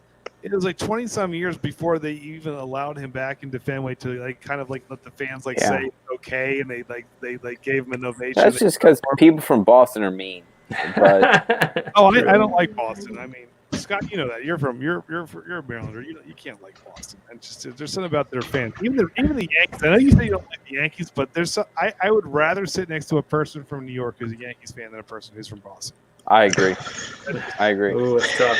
That's tough. Depends on what that Yankee fan is. The Yankee fan in my house agrees with you, but I am going to have to disagree with you. But you can tell the Yankee fan in your house. They have 27 World Series championships where the Red Sox think they're on the same level with 3. And that bothers me too. They're not on the same level. So they can take all their banter. It's just Boston Sox and the Yankees. No, it's not. That's funny. The Yankees are so far superior to anything that Boston could produce. It's not even funny. So you have to respect the place. I'm just bitter because all those years at Camden Yards, you just go there when the tickets were like $8. Yes. But then you'd go there and there'd be 3/4 Yankee fans, and then they would act like it's their house. Yep. It was their house. Not that when other teams come to the Ravens Stadium, we're the greatest hosts, but. Well, let's be honest. Nowadays, I mean, Brewers fans can go. It can be Milwaukee, East if they want. No one goes to the Yard now, so it doesn't really matter. We just need to get baseball back going. And well, nobody's going to the Yard right now. Anyway. No, exactly. Well, that's the thing is that we're the only thing with elation moments, like he awesome moments, is you always remember where you were. No, can't. Right? What's that, John? You always remember where you were for either great moments or crappy moments. 100%. 100%. The first Ravens Super Bowl win. Yep. I was actually at Max's down in Fells. Wow. We got there at like noon and got a table right in front of the big TV. Oh God! By the end of that game, Oh, jeez. Oh, but I mean, it was just nonsense after the game with just people climbing the light poles and. That's climbing up on top of the roofs of the bars. Where were you for the second one? The second one, I was at your house. There you go. That was fun too. One of the best parties ever. That was a good party. God, that was a good party. That was a really good it's party. funny you remember those things. Tony and I went to Dempsey's brew pub for the second one in Camden Yards. For Ravens game. We went for the first one we went to was for the Orioles. Rangers had the first ever play-in game for the wild card. Remember, you had to play in to get into it. And Josh Saunders pitched for the Orioles. Oh God, I remember that. Yes. And we ended up winning 5-1. Yeah. Bases in like the bottom of the ninth. The Rangers had the bases loaded, 2 outs. We were like worried that Jim Johnson couldn't close out. And he makes a save, and the bar went crazy when we get the save. And then we went for the AFC Championship game when we beat New England to go to the Super Bowl. Tony and I were actually in Camden Yards. We have pictures from there. Yeah, we have pictures from there. So it was cool to be in a baseball stadium in Baltimore watching these big wins for both the Orioles and the Ravens. Did you go there for the Super Bowl? Where did you go for the Super Bowl, Andy? Super Bowl, I was home. For the Super Bowl. Okay. Yeah, and actually, I thought the Super Bowl was in the bag until the lights went out. Because it was in the bag. Andy, you were at my house and you left in the. I think you're right. I left after the lights went out. I was like, "We got this. We're rolling this one." I did the typical John move. Don't say it. You got this one in the bag, and then things started. The game got a little stressful after the lights came back on. It sure did. Yes, really There's stressful. There's so many moments that I actually witnessed in person too. Like, I mean, like I can remember being at Cole Fieldhouse. Oh God. And watching. Wait a minute. When did the Comcast Center opened in like 2001 or something? It was after the 2000. It was I think it was 2002. Well, yeah. I was a freshman in college when Ricky Price hit a shot to beat Maryland at Cole, and I was at the game. Ricky Price, I don't even know who. So, I mean, that was an unbelievable one. John, I was actually at the game. One of the biggest heartbreaks. I was at the game when Maryland beat Duke in the ACC tournament. Yes, with John Gilchrist. John Gilchrist, that year. Going crazy.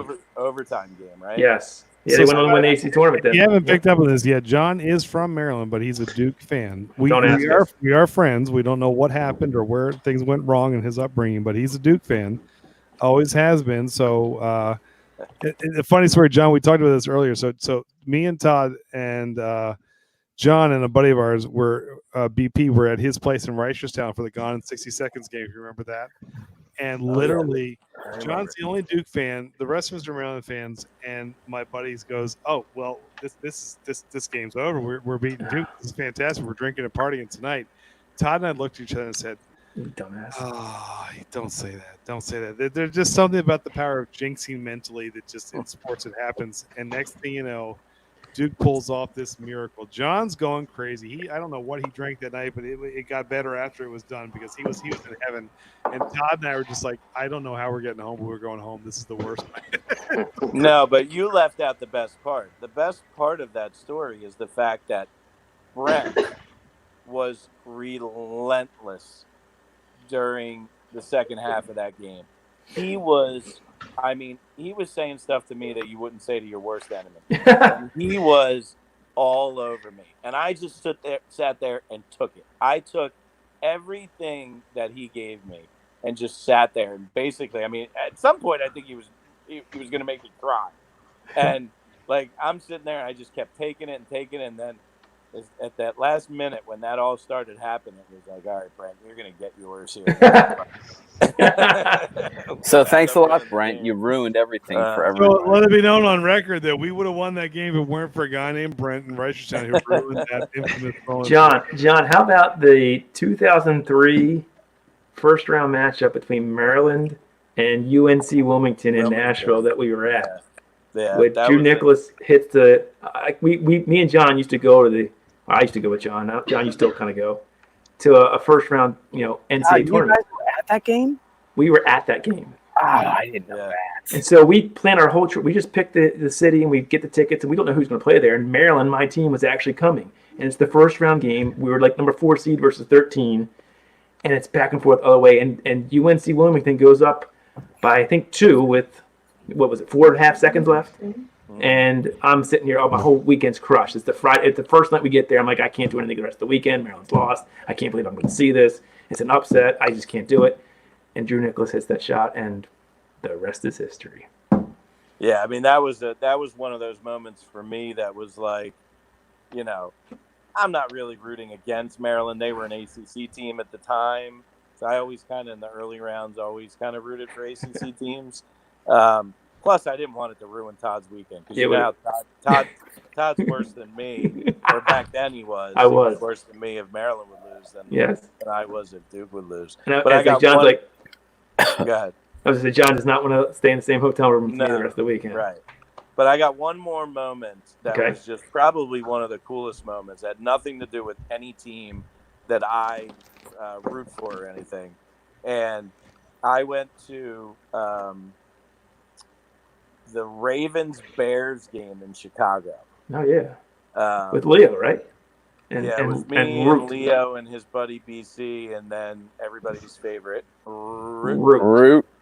And so the Ravens were playing the Bears on Sunday, but we got tickets to Game 1 of the World Series between the Astros and the White Sox. And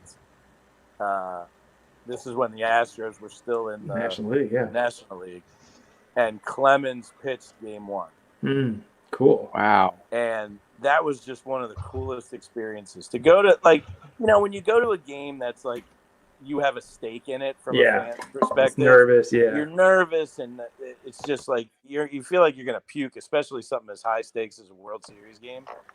But to watch it just as a fan of the game, and to just watch Clemens, who's one of the best pitchers in the history of the game, to pitch. Yeah, I bet.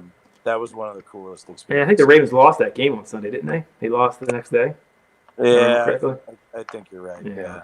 So, John, what do you think of our pick of top 10 things to do once the quarantine's over? No, you don't like that. You can give or take that, huh? You don't like that one. All right, you didn't like that. I mean, I think it's good. You might get yourselves in trouble. Oh. It depends. That depends on who we let on for the live stream. That's the problem. I'm out. I'm out. I'm definitely out. Adam's one and done. Adam's out. It depends on how much bourbon Scott's got going on back there. We'll have to see. So I don't know. All right, we'll think about it, Andy. We'll think about it. I think it's time to wrap it up, though. Yeah. Yeah, Todd's got to go to bed. Thanks for having me on, boys. All right, John. Of course. Good seeing you, buddy. You doing all right? Yeah, man. Hanging in there, being a second grade teacher and a full-time employee. Yeah. Don't you love that? Kids are good then? That's good. Scott, you got kids at the house? No, we don't have any kids. You're so lucky. So you and Adam are lucky right now. So lucky. I mean, look, I love my kids to death, but this whole quarantine thing and being a teacher and a full-time employee. But at least, hold on, Andy, you used to be a teacher and your wife's a teacher, so you at least have them in your house. No, that doesn't help, and you should know it does help. Your wife being no, it doesn't help. Your own kids don't listen to you. I know, but I can teach someone else's kids, but I'll tell you right now, my kid can tell me to go pound sand. What am I going to do? It's like, okay, all right. But any parent can. They can sit to any parent. I get you. All right, we're not going to. I get you. What were your other suggestions for the next topic? One was reality TV shows. Which that's not happening. No, Todd doesn't want that to happen because he likes Real Housewives. do decade movies. Movies Tony, I gotta say, I still like my idea of the supporting cast members of Seinfeld. Top 10 supporting. Just Seinfeld. Me and John. I mean, there are like 9 million. I know. Well, what, John? What if we were to open that up to like supporting cast members in any sitcom? In anything. Would that be too broad, or I mean, John, John, like Baltimore Takamoose is a supporting. How can anybody not like him? I don't know. Nobody got that. Going on a cruise. I got it. Oh, you got it. Okay. Yeah, I don't know. Yeah, the supporting cast of any would be fine. It's broad enough. I don't know, we're just trying to find something fun. We'll figure it out, Andy. It'll come to you. Oh, don't worry. It'll come to you in the middle of the night. It will. You can always go back to doing something about what this site was all about in the beginning, and that's alcohol. That's true. But that's what the top 10 of quarantine is. Right, that's true. And Todd's is a buttery nipple. What? What? What did you just say? All I heard was nipple. Something about buttery nipple. Can John hear me yet? No, he can't hear you. He's muted you. Todd, what we hate Dude. There you go. I like that. I thought that was going to be top 10 reasons why we hate Todd. That would be it. Rest assured, I won't be on if that's the one. Let's see, Todd. Plumley Brother 1, Plumley Brother 2. I forgot about the 3. Plumley Brothers. 10 would all be envy and jealousy. All right. We're done. Yeah, John can't hear us anyway. Good night. All right, guys. Andy. Scott, thanks for coming on, man. Yeah, thanks, Scott. Appreciate it, man. When this whole thing lifts, dude, we're gonna hit a distillery. We're gonna have some nice whiskey. Maybe hit a brewery or two. Scott, you like beer too, right? Yes. Yeah, check out the Oliver video we did. Not just because of the video itself, but cool guy. 1070. He's awesome. 1070 said that. Yeah. All right. Adam, you are welcome back anytime. Adam. I'll come back. I didn't know. I can hear you, Adam. I appreciate Tony sending me the link. It was good seeing everyone again. Yeah, marketing. That's what I do. There you go. Well, we miss you, and so it is nice to see you, and we will take you up on that offer when we go up to the Barrel Age Beer Festival. Sounds good. By the way, Soldier Field is right here. Oh, right that's nice. Beautiful. Nice area. Hopefully next time John can hear Johnny, we see Johnny every week. We're going to let John do a co-host takeover one of these. I think so, John. What do you think? I think that would be a great idea. All right. You got to figure out how you do your camera the right way, though. not this way. And hear everyone. Yeah, and hear everyone. I can do it this way, too. Yeah, that's better. There you go. That's better. That would have worked. If that face doesn't say, if that doesn't say TV quality, like that doesn't say I have 14. the plastic Chewbacca mask. He has the movie quality one. No, there you go. That's right there. That's the moneymaker. So all right, we'll do that one of these days. Hey, thank you guys. We appreciate you all coming on. All right, we'll see you next Tuesday. Cheers. All right, cheers, guys. Todd and Tony, good job, boys. Cheers to you both. Cheers, guys. And I guess we'll figure out what next week. Yeah, I'm out too. Are you out? Yeah, we'll figure it out for next week. What did you think? I thought it went great, but we're still live. We're still live, so yeah. I like that too. Wait, why are we still live? None of us did. This is how you wrap up a show. You say goodbye to the original co-host. You know what? Tony, you know what? People are watching, so no big deal. Yeah, don't worry about it. No one's watching. Exactly. But anyway, all right, buddy. Guys, we'll see you next Tuesday. See you next Tuesday. Same bat time, same bat channel. All right, cheers, everybody.